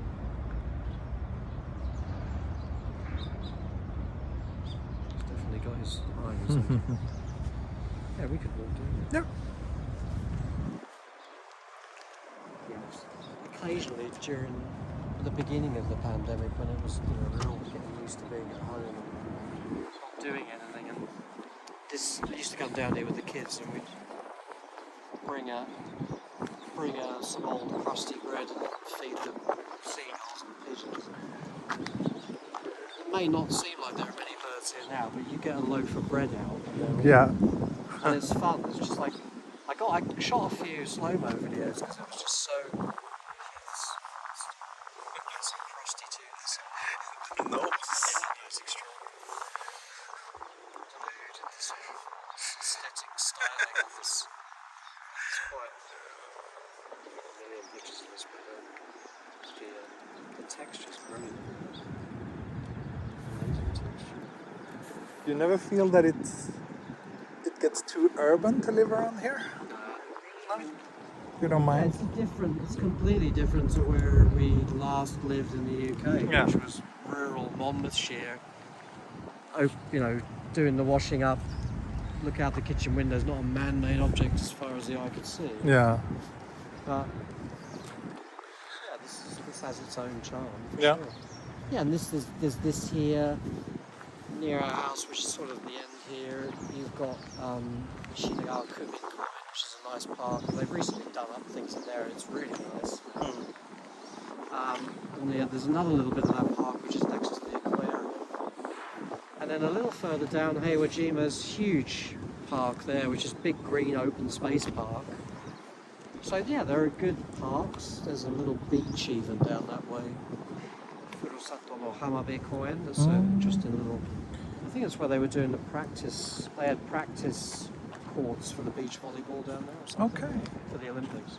Yeah, when I look at a map of this place, I always feel that I want to explore like the There's a lot of waterfront stuff. area. There's lots of small islands and parks that little and park and that little beach. Yeah. That's kind of a real curio. You wouldn't expect there to be a sandy beach. Yeah. Which there is. Have you been to I think it's called Kawasaki Beach? It's like a tiny little beach in the middle of all the big, the big industrial area of like Kawasaki. That Ogimachi and that. Yeah, around there. There's a some tiny amazing little places beach. out there. Yeah, it's a fun place. That's a place. I mean, Higashi Ogimachi and those places I've used quite a lot of times for like shooting. I do a lot of shooting for Fuso, like the Mitsubishi truck company, and Okay. a couple of logistics companies, Schenker and Seino and those people. There's some great places out there to shoot the trucks because it really fits that landscape. Right. And also you've got a landing and a takeoff flight path to Haneda. So in one picture I got out there once, the logistics truck, a nice ship tied up alongside, a ship going past in the background, and then the plane. So you've got all these kind of Great. forms of transport. And those are easy places to shoot because trucks they're a usual thing to see in those places. So there's nobody giving you grief about shooting there. Yeah, there's a ton of really interesting places out there. We go out there sometimes fishing. Okay. Charlie likes fishing.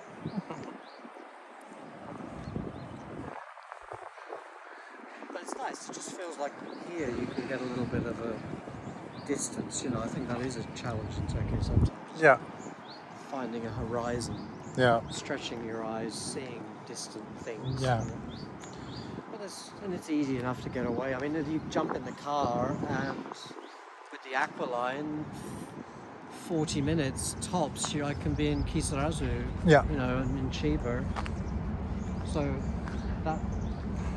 that's super easy. Yeah, that's one of the great things. Like whenever you really need an escape, it's within an hour you can be either up in the mountains or you can be by the beach or in some rural I think countryside. Chiba especially is great for that because that coast road around Chiba is awesome. Oh, 120 Route 127 that goes around the Borso coast. You love that out there. yeah, Chiba is actually probably Little of the spin-off Kanto road trips area. rather than walks. Yeah, I mean, I'm not a car person. I don't have a driver's Yeah, license nor a car. I've never owned a car in Tokyo, but my oldest son now, he has a car. But I drive a lot for work, and with Kareko or Times, these rent-a-car companies. I mean, there's literally 4 different kinds of car in a car park right next to my house. Yeah, So why do you need to own a car? yeah. But it's great, yeah, you jump in it and off you go. And I love Borso and Chiba, and I shoot there a lot, and I go there a lot, and it's just super convenient.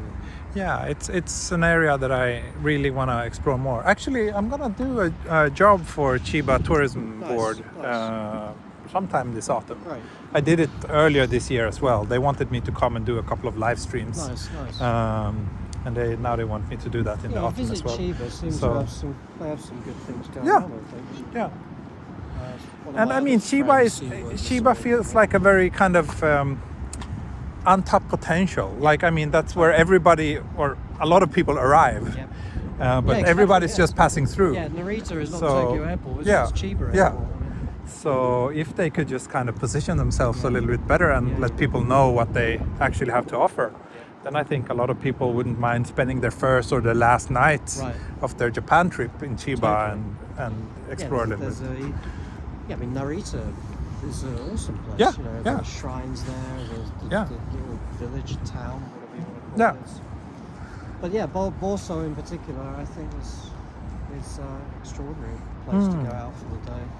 And it is very much a day trip. Yeah, also I've only been once. I have a friend whose parents have a very nice besso Yeah, there's a few of those somewhere out there. in Boso. So we went there. This was like 10 years ago. And went there and stayed a night, and it was great.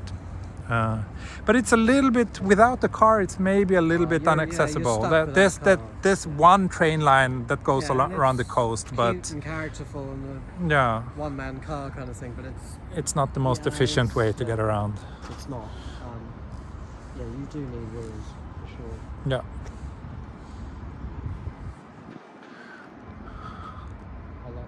I really want to shoot at that place. Like, In this- just this big spiral Yeah. with a truck or something, but just obviously it's somebody's building, so Yeah. there's always a clash of client thing going on with some of these buildings. But there's one that actually, there's Kuroneko have one of their fulfillment places near the airport. Okay. Has an amazing building like that, and from the roof you can get the most amazing view of Fuji. But obviously, if you're shooting for a truck making company, does the company use our trucks? Do we want to be associated Yeah. with each other? Yeah. That kind of thing. It's always like that. Yeah, it's tricky. This is that's the race course and the main stadium for the race course in the background. Ah, that building with the And the funny roof. yeah. Huh. Way Cambridge. So they have Horse racing. yeah, regular races there, and then we were talking earlier about Heiwajima with the prison camp and what have you. So Heiwajima Big Fun has the Kyote, like the hydroplane racing, the boat race. Okay. The one that they push really hard on subway ads. Yeah. That one. Okay. Each boat in uniform. Different color. Yeah. Carriage. Okay, so that's out here. There's one out here. Yeah. Huh. So I think from our roof once, I took a picture and I thought, I think there's 7 forms of transport, and there's like a monorail, the road, the KQ line, the aeroplanes going into Tornado, horses, boats. It was pretty much everything. Nice. Yeah, it's I mean, we were talking about countries, nowhere's perfect. And everybody who lives in Tokyo has their sort of things they love about where they live. But Yeah. there are such a diverse and wonderful amount of places to live in Tokyo. Yeah. Yeah. Everyone has a different flavor. Yeah. No, I mean, I've been very happy here during my almost 15 years. In January, it's going to be 15 years Wow, since I it's a first long came to Japan. It's Yeah. amazing. So, I mean, it's generally been serving me well. It's just this nagging idea that I've been having that Is it the right place for the future for the kids? Or? Yeah, I don't know. Like, I mean, first of all, I think if you look on a really, like, I don't know, longer time frame, like when I retire, yada yada, I think there's a lot of troubling signs in Japan. Like, you know, you have the demographic crisis, you have the completely unsustainable financial situation of the country and whatnot. So that has always kind of been like, you know, in the back of my head, right? That Poor little dead fish. Should immortalise it. Yeah, but the one thing is that at least old people get a bit of respect in this country. Yeah. It's definitely that. Yeah. That's one little aspect that makes me feel Yeah. slightly. No, But that's, yeah, you're right. that's a good thing. Well, I think that demographic, Japan's like the bleeding edge of Yeah. that problem, isn't It's, it? yeah, a lot of countries there are are, suffering from it. um, Absolutely. There are a lot of reasons why you would think this place should have got a grip on Yeah. it. But then, yeah, you know, wages haven't risen in 40 years in this country. Have they? Now you've got the And- Prime Minister asking for them to go up. Yeah. We shall see what happens. But, Yeah. do you have a... But then also, like, I mean, I'm from a pretty small town. Like, the place where I grew up had 100,000 people. You walk for 15 minutes in any direction and you would be in the middle of a forest. Right. And And probably the thought bumped of... into a dozen people that you knew Yeah. on the way. Yeah. And the idea that my child will grow up in this, like, concrete jungle Right. with, like, Yeah, yeah. not much... I mean, there's, of course, nice parks, Sure. but No, I think that's there's not much definitely- real Yeah, nature. that's definitely a concern. So that's also, yeah, I just don't feel that it's a healthy place for a child to grow up in. So it's like those are the main ones, I would say. And then the fact that she's a girl and Japan, gender equality, Yeah, lots there are of definitely some problems there. challenges with that.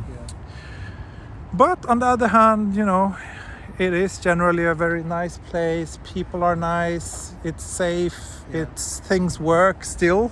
Yeah. I don't know for how much longer they will, but at least for now, you know, Yeah, the I think- trains I mean, are on especially time. now And with what's going on globally, there's a lot of concerns as a parent about, you know, even to the point where I've had a discussion recently with my eldest son, because he has I have no reason to expect he's going to start a family, but he has a long-term girlfriend and they're very happy with each other. And we were just talking one night about, you know, what do you think about having kids in the future? And he was like, oh, obviously, 21 and doesn't really know and what have you, but the discussion of,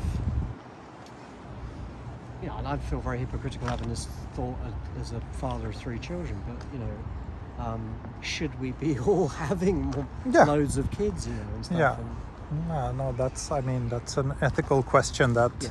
a lot of people are asking themselves these days. Let's go up those stairs. Okay. Give us a little opportunity to see a few pictures up there of this when it's teeming with. 'Cause the other thing that, I mean, yeah, there are some nice cosmos flowers and bits and pieces along here, but the other thing about these plots is that each of these little plots is somebody's plot locally. Aha. So this time of the year it's kind of fallow typically, so you've got the cosmos going on and not really much else. But then other times of the year people are growing stuff here. Okay, like You know, vegetables flowers, and herbs. I have seen people grow vegetables here. But yeah, there are certain times of year when it's a riot of colour. nice. A little bit of urban gardening. I mean, even just you know, I mean, there's a big issue in England, especially my sister lives in Scotland, and she's kind of, to a certain extent, off the grid, you know, and she grows her own food, and, you know, she's sort of rewilding her little patch of where she lives by just letting wildflowers grow and not mowing the lawn and all this kind of thing. And I think that's quite a nice thing here, is that it just sort of, you know, there are certain times of year when it looks nice and pretty, which is great, but there's all these flowers here for the bees and the insects. Oh, this is a very nice little place.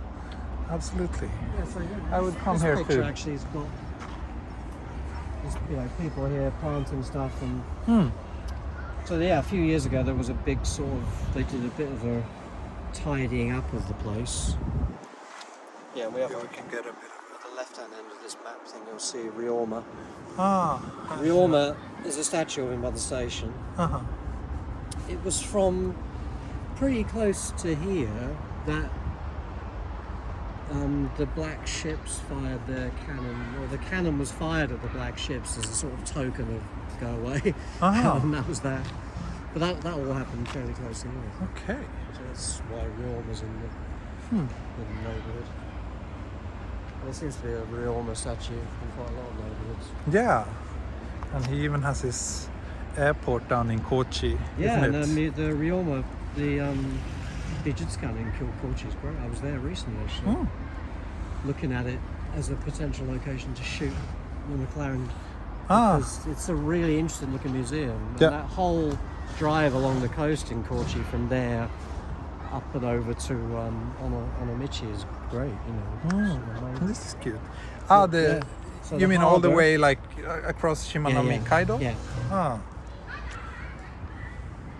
Yeah, Shikoku is one of the parts of Japan where I really haven't been that much, and I would love to go to see more.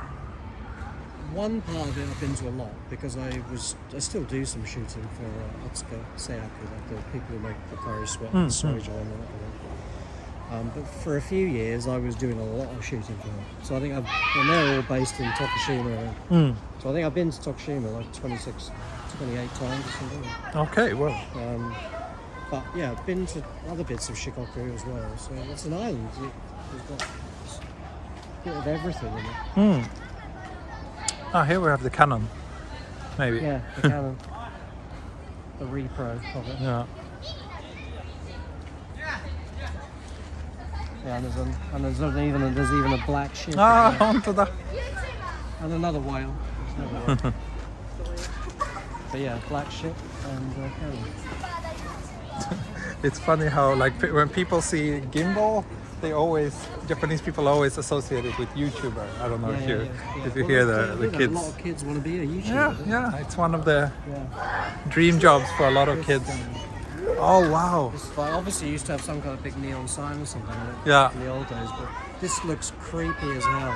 I can In the imagine. evening, I've got Yeah. a couple of pictures of it. They've got a cool white balance. You know, it looks like something out of a horror movie Yeah, because it sort of looks like something out of a horror movie. beautiful. Yeah, the black ship as well. It's kind of the catamaran version.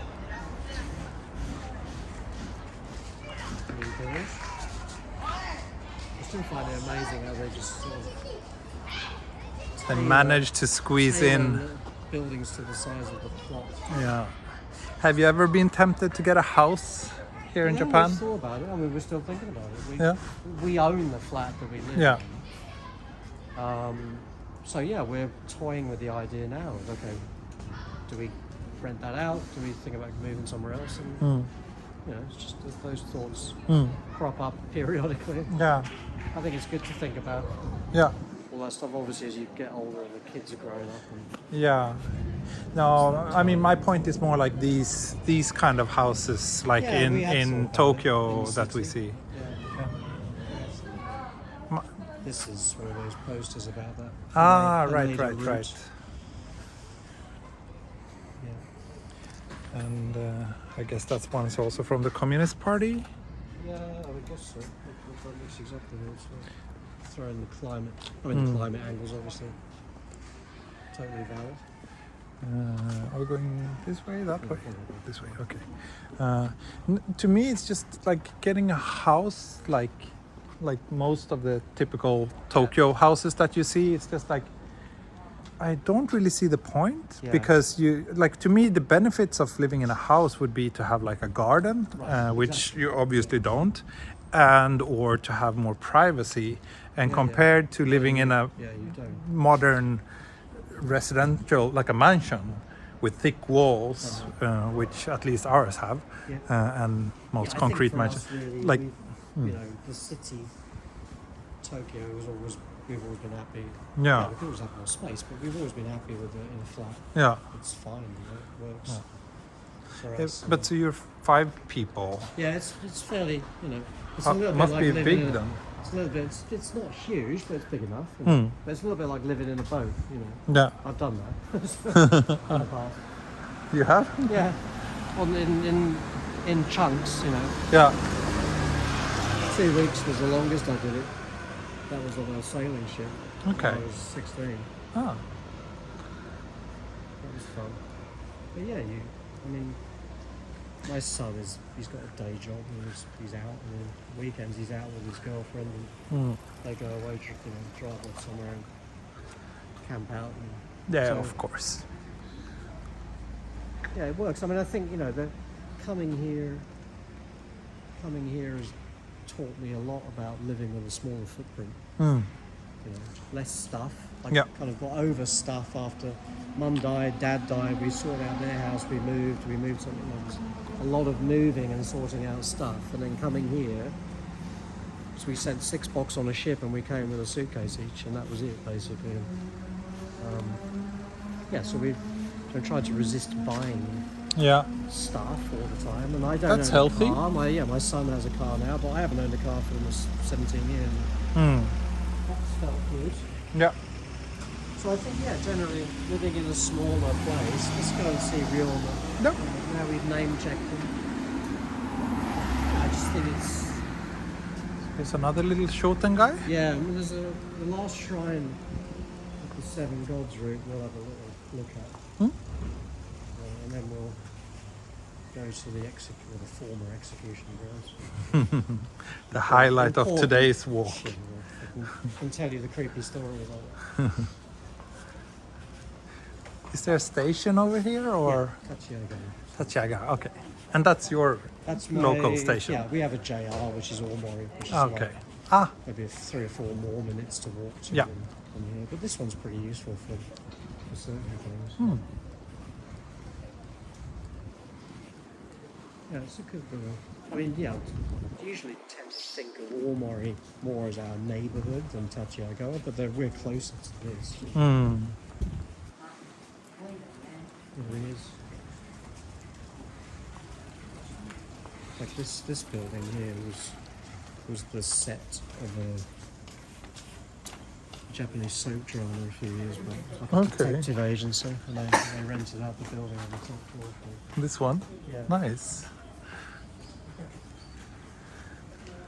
Here's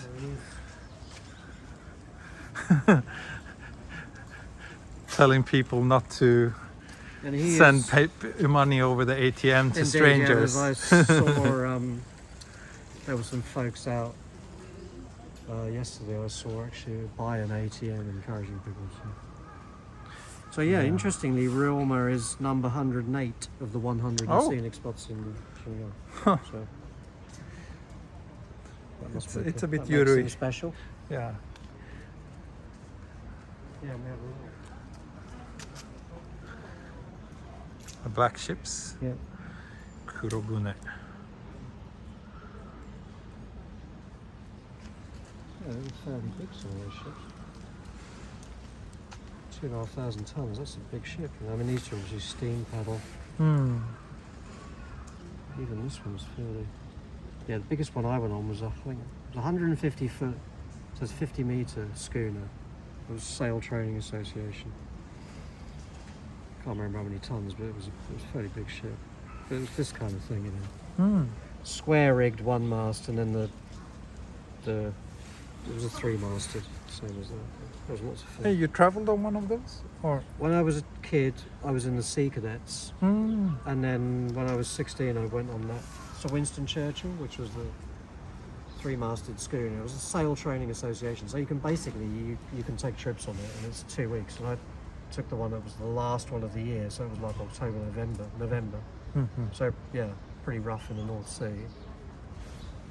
France, Holland, Germany, and Denmark, and back to Dover. So we did like over 1,000 miles sailing in 2 weeks. It Must have been an adventure. It was a hell of an adventure, actually. Yeah. In fact, the reference I got from that cruise, because I was one of the youngest people on board, I was 16. It's got a shrine. Yeah. And the reference I got from that, I think, probably helped get the first half a dozen jobs that I got in life. The what? The first few jobs I got, Yeah. I think, were helped by that reference, because it was, kind of, not afraid to just sort of jump in and try something new, and Right. not as old as some of the other people on the trip, but still, fairly good in terms of leadership or what have you. Yeah, it was fun. We had like 10 or 12 kids that was sponsored by the Liverpool police to go on that trip. I think as a bit of character building exercise. Yeah. So they were. But yeah, well, I remember one of them was quite quite the character. It's And quite the character. Yeah, a bit of like the rough, tough leader of the gang kind of. And by the end of that, he was totally normal, like, because he spent the last few days of that trip, because we had to come back. It was very rough weather in the North Sea, and we had to literally like zigzag all the way down the North Sea because of the wind.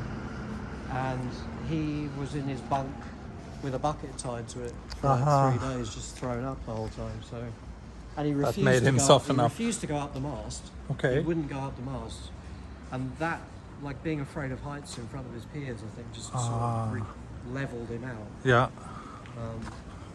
But yeah, it was a fascinating trip. Yeah. Almost missed it. It's kind of, so the garages which we've just walked through in the middle of is where they keep the mikoshi. Right. But this is where we come every New Year's Eve, because they For have Hatsumode? free hot sake, and they have the thing under the green tarpaulin in the background is like a little stage where they do the puppet show. And they have, some braziers here with hot, with logs in, burning fires, and it's just It's a nice little shrine. it's a nice shrine. Yeah. The koi are pretty big, too. They are. Yeah, so some big koi in this pond. Big but sleepy. Yeah, but it's nice to come. I mean, no, I'm not. I would describe myself as agnostic, I suppose, rather than an atheist. Some things believe in something, but it's just nice to come here. It's our neighbour. Yeah. I mean, shrines are always. It's all fairly it's always a nice. religious, nice country. It's a nice Quite place to animistic. come and just relax, and it's usually beautiful It's okay, scenery it's and okay. relaxing, and Warm your hands on the fire, get some free hot amazake. yeah. Although next year I should bring some hot tea. But amazake is fine, right? Yeah, it's pretty. I mean, it's not alcohol in Yeah, it. they have both. Oh, okay. Yeah, so I should just go for the.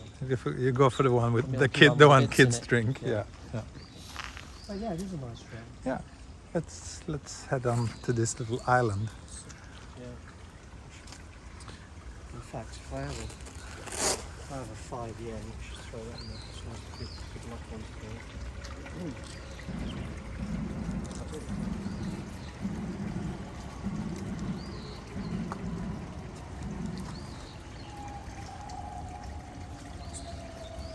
Do it properly and give thanks.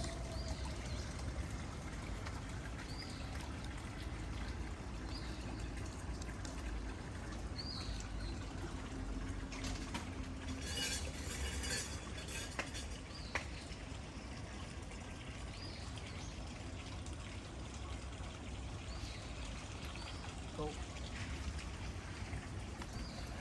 Any requests for those upstairs? Put in a little request to the guys upstairs. I see. Quite a few of those goldfish, the goldfish, like gold koi.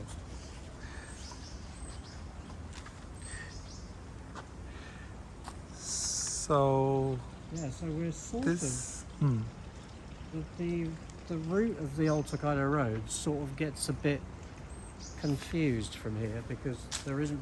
That's kind of it. But we'll wander over to where the shrine, the Suzugamori Yeah, shrine is, and yeah. then And then at the execution grounds. yeah, indeed, and I'll Yeah. yeah give you the lowdown on how they used to do it. Yeah, we can go up here through this. Yeah, it's usually a very healthy this sized little- queue. Oh yeah. This is a like. My You first find idea was those a at fire. Yeah, water pumps. Yeah, or something, yeah, or yeah. Hydrant. Yeah. Yeah. Yeah, I mean the hand pump you will often find in somewhere in every neighbourhood in Tokyo because that could be what's on because it's an earthquake thing, obviously a way of pumping water. Yeah. Yeah, there's 3 of those.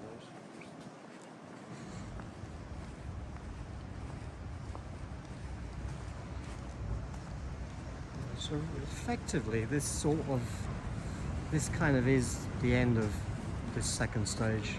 It just runs up to the shrine, but after that you're basically onto the Daichikeien and that's it. So this being a sort of separate, definable road ends of the shrine.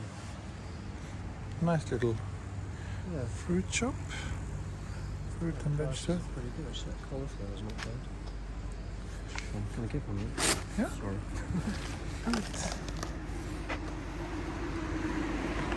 For tonight's dinner. Well, yeah, cauliflower was a bit of a thing I will pick up. If it's that price, it's okay. Usually bigger is better.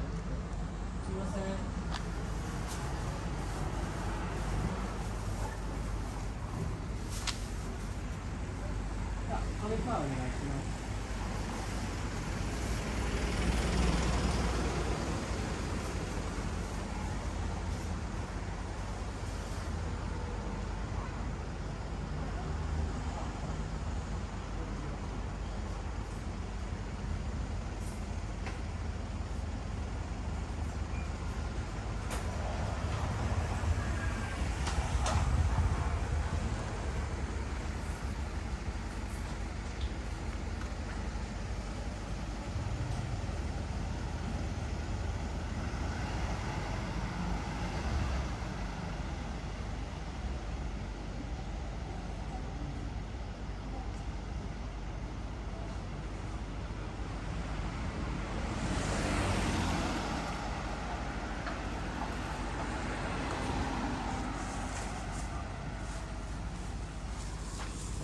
She was as old as the hills, I think.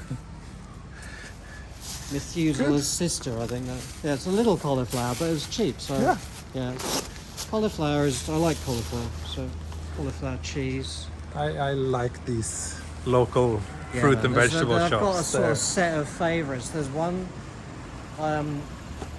Recently, I've been going there for the hospital, St Luke's, which is in Komotsukichi area. But I used to go to the area Shintomicho for a lighting company that I used to work with. So that area I've been walking back through. So there's a great vegetable shed in Higashi Ginza just before you cross over the main road. It's a bit like that, but it's even cheaper. I mean, there's a few. Yeah. They kind of punctuate my walks around town. So. And it's nice when you find them even in these like very kind of downtown locations, right? Like There's a Higashi couple Ginza. of you go, where is it?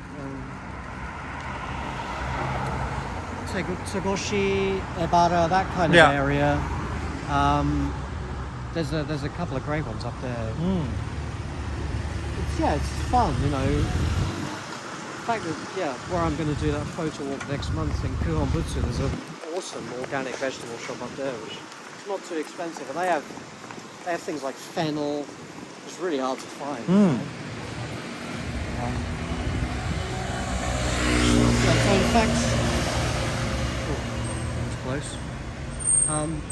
Haven't done any shameless plugs yet, so I should probably do one. So it might happen next year, but it's definitely going to happen by the year after. And that idea of the places I find nice things to cook and stuff like that, and cooking. So I love cooking, I love food, and so I'm going to do effectively what's going to be a cookbook, but it's a bit different than just a cookbook. Oh, hello. We should stop just to see the kind of fake VW. Oh, it's a fake one. Well, I mean, it's like a K truck, which has had a sort Ah, of yeah, VW that's right. front, doesn't it? Yeah. Nice. So, yeah, so it's going to be a cookery book. Because the posts I put on Twitter about cooking Yeah. seem to be very popular. Yeah, because it always looks so delicious. Thank you. So it'll be some cooking pictures, but it'll also be, a few, shops I like to go and buy food in, and these little shops like that which you can find. And so there'll be, some pictures of those kind of places, and also it'll be just some pictures of Tokyo and neighborhoods, and so it's effectively kind of me going out for a walk around places I like, finding a place to buy some food, going home and cooking it, and because Sounds great.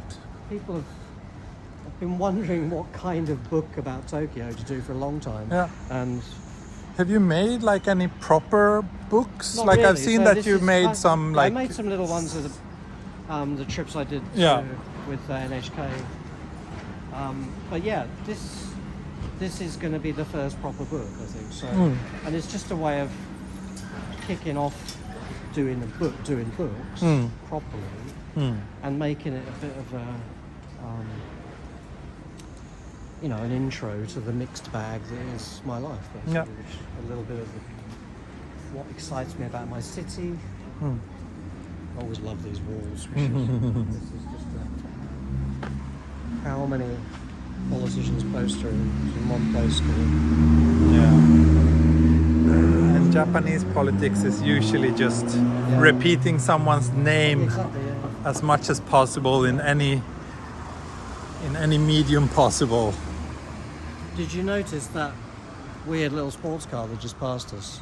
Oh no, It was I didn't. it was like an open top, almost like a It was an MGTF. odd sound. Yeah, MGTF. It's like a 1950s MG. Which brings me to the other point. So it's really, Tokyo is a fascinating cornucopia of different stuff. Yeah. So the first book really, I think, is just going to touch on a few of those things, of the stuff you can find when you're out for a walk. And then the stuff I'm going to find to go home and cook with and make so It's a great concept. I'll update the link to the book in the Nice. video Yeah, description whenever it's released. It's coming. Yeah. But yeah, I mean, on the car front, I love cars. Don't necessarily own one. I'm not so excited about owning one, but I shoot a lot of cars. But the amount of interesting car finds you can make in this city is amazing. Yeah. I know that garage we just passed back there, the second one, after the funny VW looking thing. That guy had a Porsche 928 in there recently, which was just immaculate, like first generation 928 with the very curved back. Okay.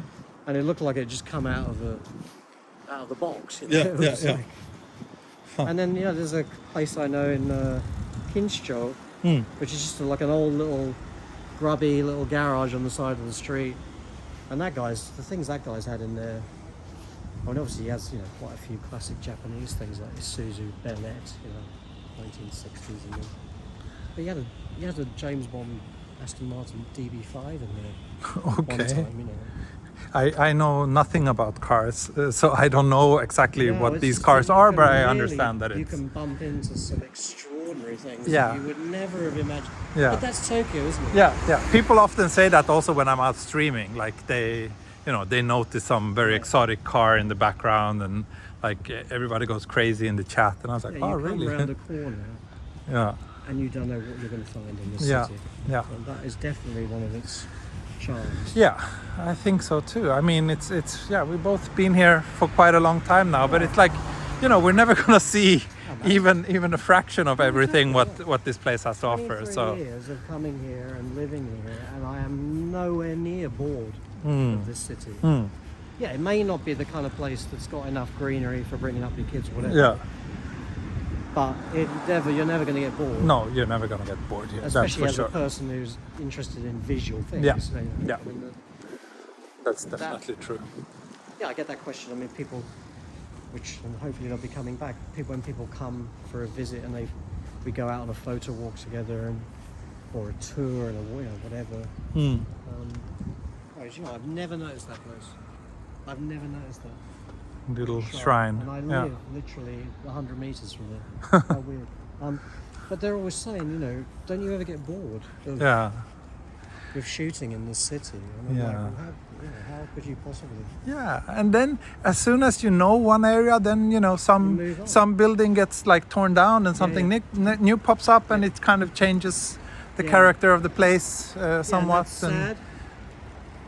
But it also, It's just inevitable, isn't it? Yeah. I mean, Tokyo is absolutely reforming itself on a daily basis. Yeah. Yeah, one place that really, I think, probably upset me more than normal or more than usual when that happened was Musashi Koyama. Yeah. It was the area just outside the station exit. Which Yeah. had the wonderful old yakitori place and all this great Yeah. little... Now and they it just built got- a big they built that huge, enormous tower. tower block Yeah. there, and it's just killed that part Yeah. of the... Yeah. This is Kumin Koen. Okay. And they've had a real big kind of reform thing going on in there recently and done it up. And it's a beautiful park. It's got swimming pool and tennis courts and a bunch of things in there. Big place. Yeah, it's pretty big. And the south end of it has got Shinagawa Aquarium in it. Ah, okay. And they've redone the whole thing over the past 3 or 4 years, I guess. And they've got a nice barbecue area. This end, they're just finishing off now. Yeah, that's You know, why it's obviously closed it's, off. handily. I'm sure the guy who did that with the red tape Mhm. actually made a great job of it. So that's the next bit that's going to get done. But yeah, this is over the past 3 or 4 years has been. Nice. Should we go inside, or We would could, that yeah, be? we could go inside. Maybe we can just get an update of the. So yeah, so bearings here. basically, we're there. Yeah. This is still the Kyu-Tokaido. Yeah. So we're still. This is where we were on the canal, which is kind of around here, Yeah. and that little vegetable shop we went in was just kind of here. Yeah. So, yeah, this basically now the Kyu-Tokaido joins the Daijikain, and Yeah. that's sort of the end of the Kyu-Tokaido. Right. But there are another 52 stages of it to Kyoto. Yeah.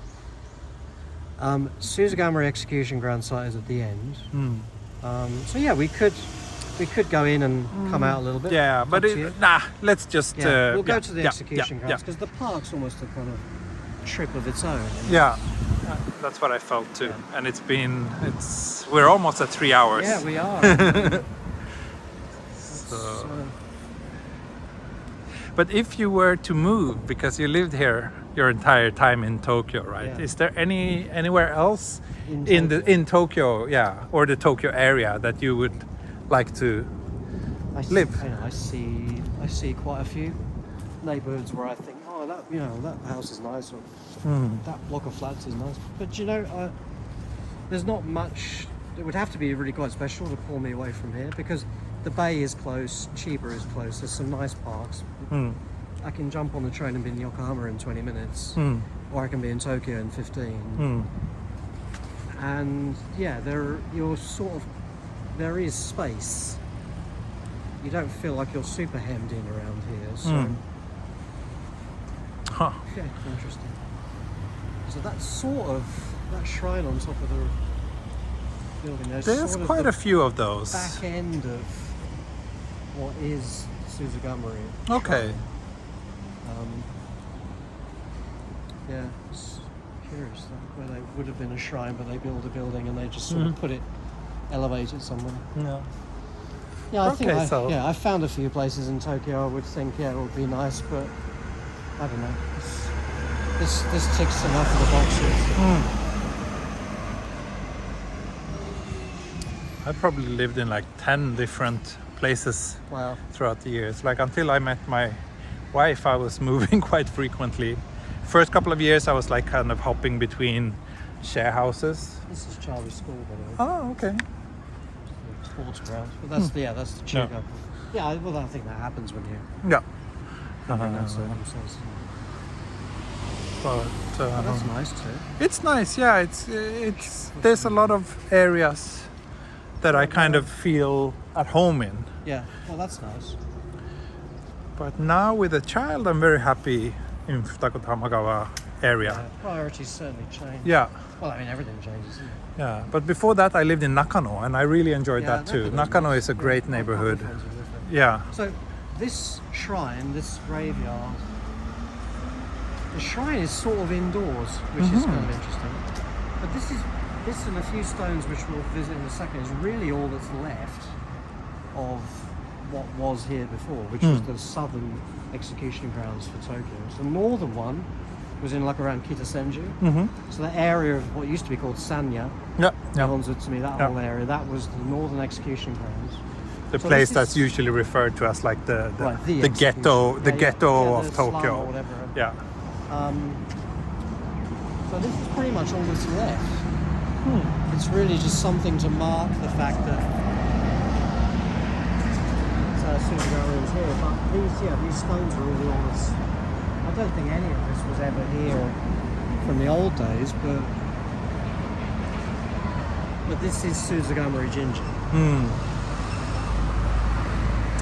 And yeah, the way they used to execute people here, so I heard, was this used to be right on the seaside, yeah. So Yeah.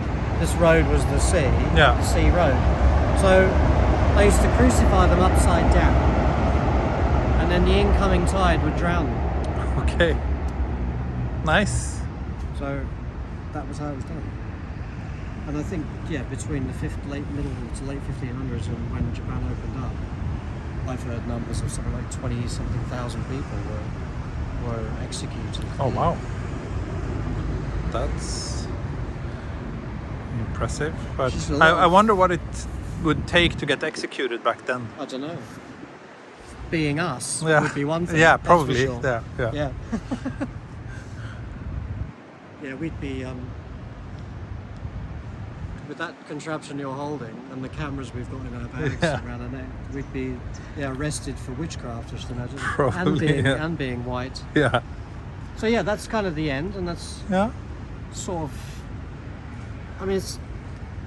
Yeah, from here the road gets a little nondescript. You know, Yeah. Where exactly is the Kyu-Tokaido? But I think that second stage is a nice compartmentalized chunk of Tokyo. Yeah, definitely. Lots Real of different character. yeah. No, it's been great. Yeah, it's been fun. Yeah. It's been nice to talk about some things and Yeah.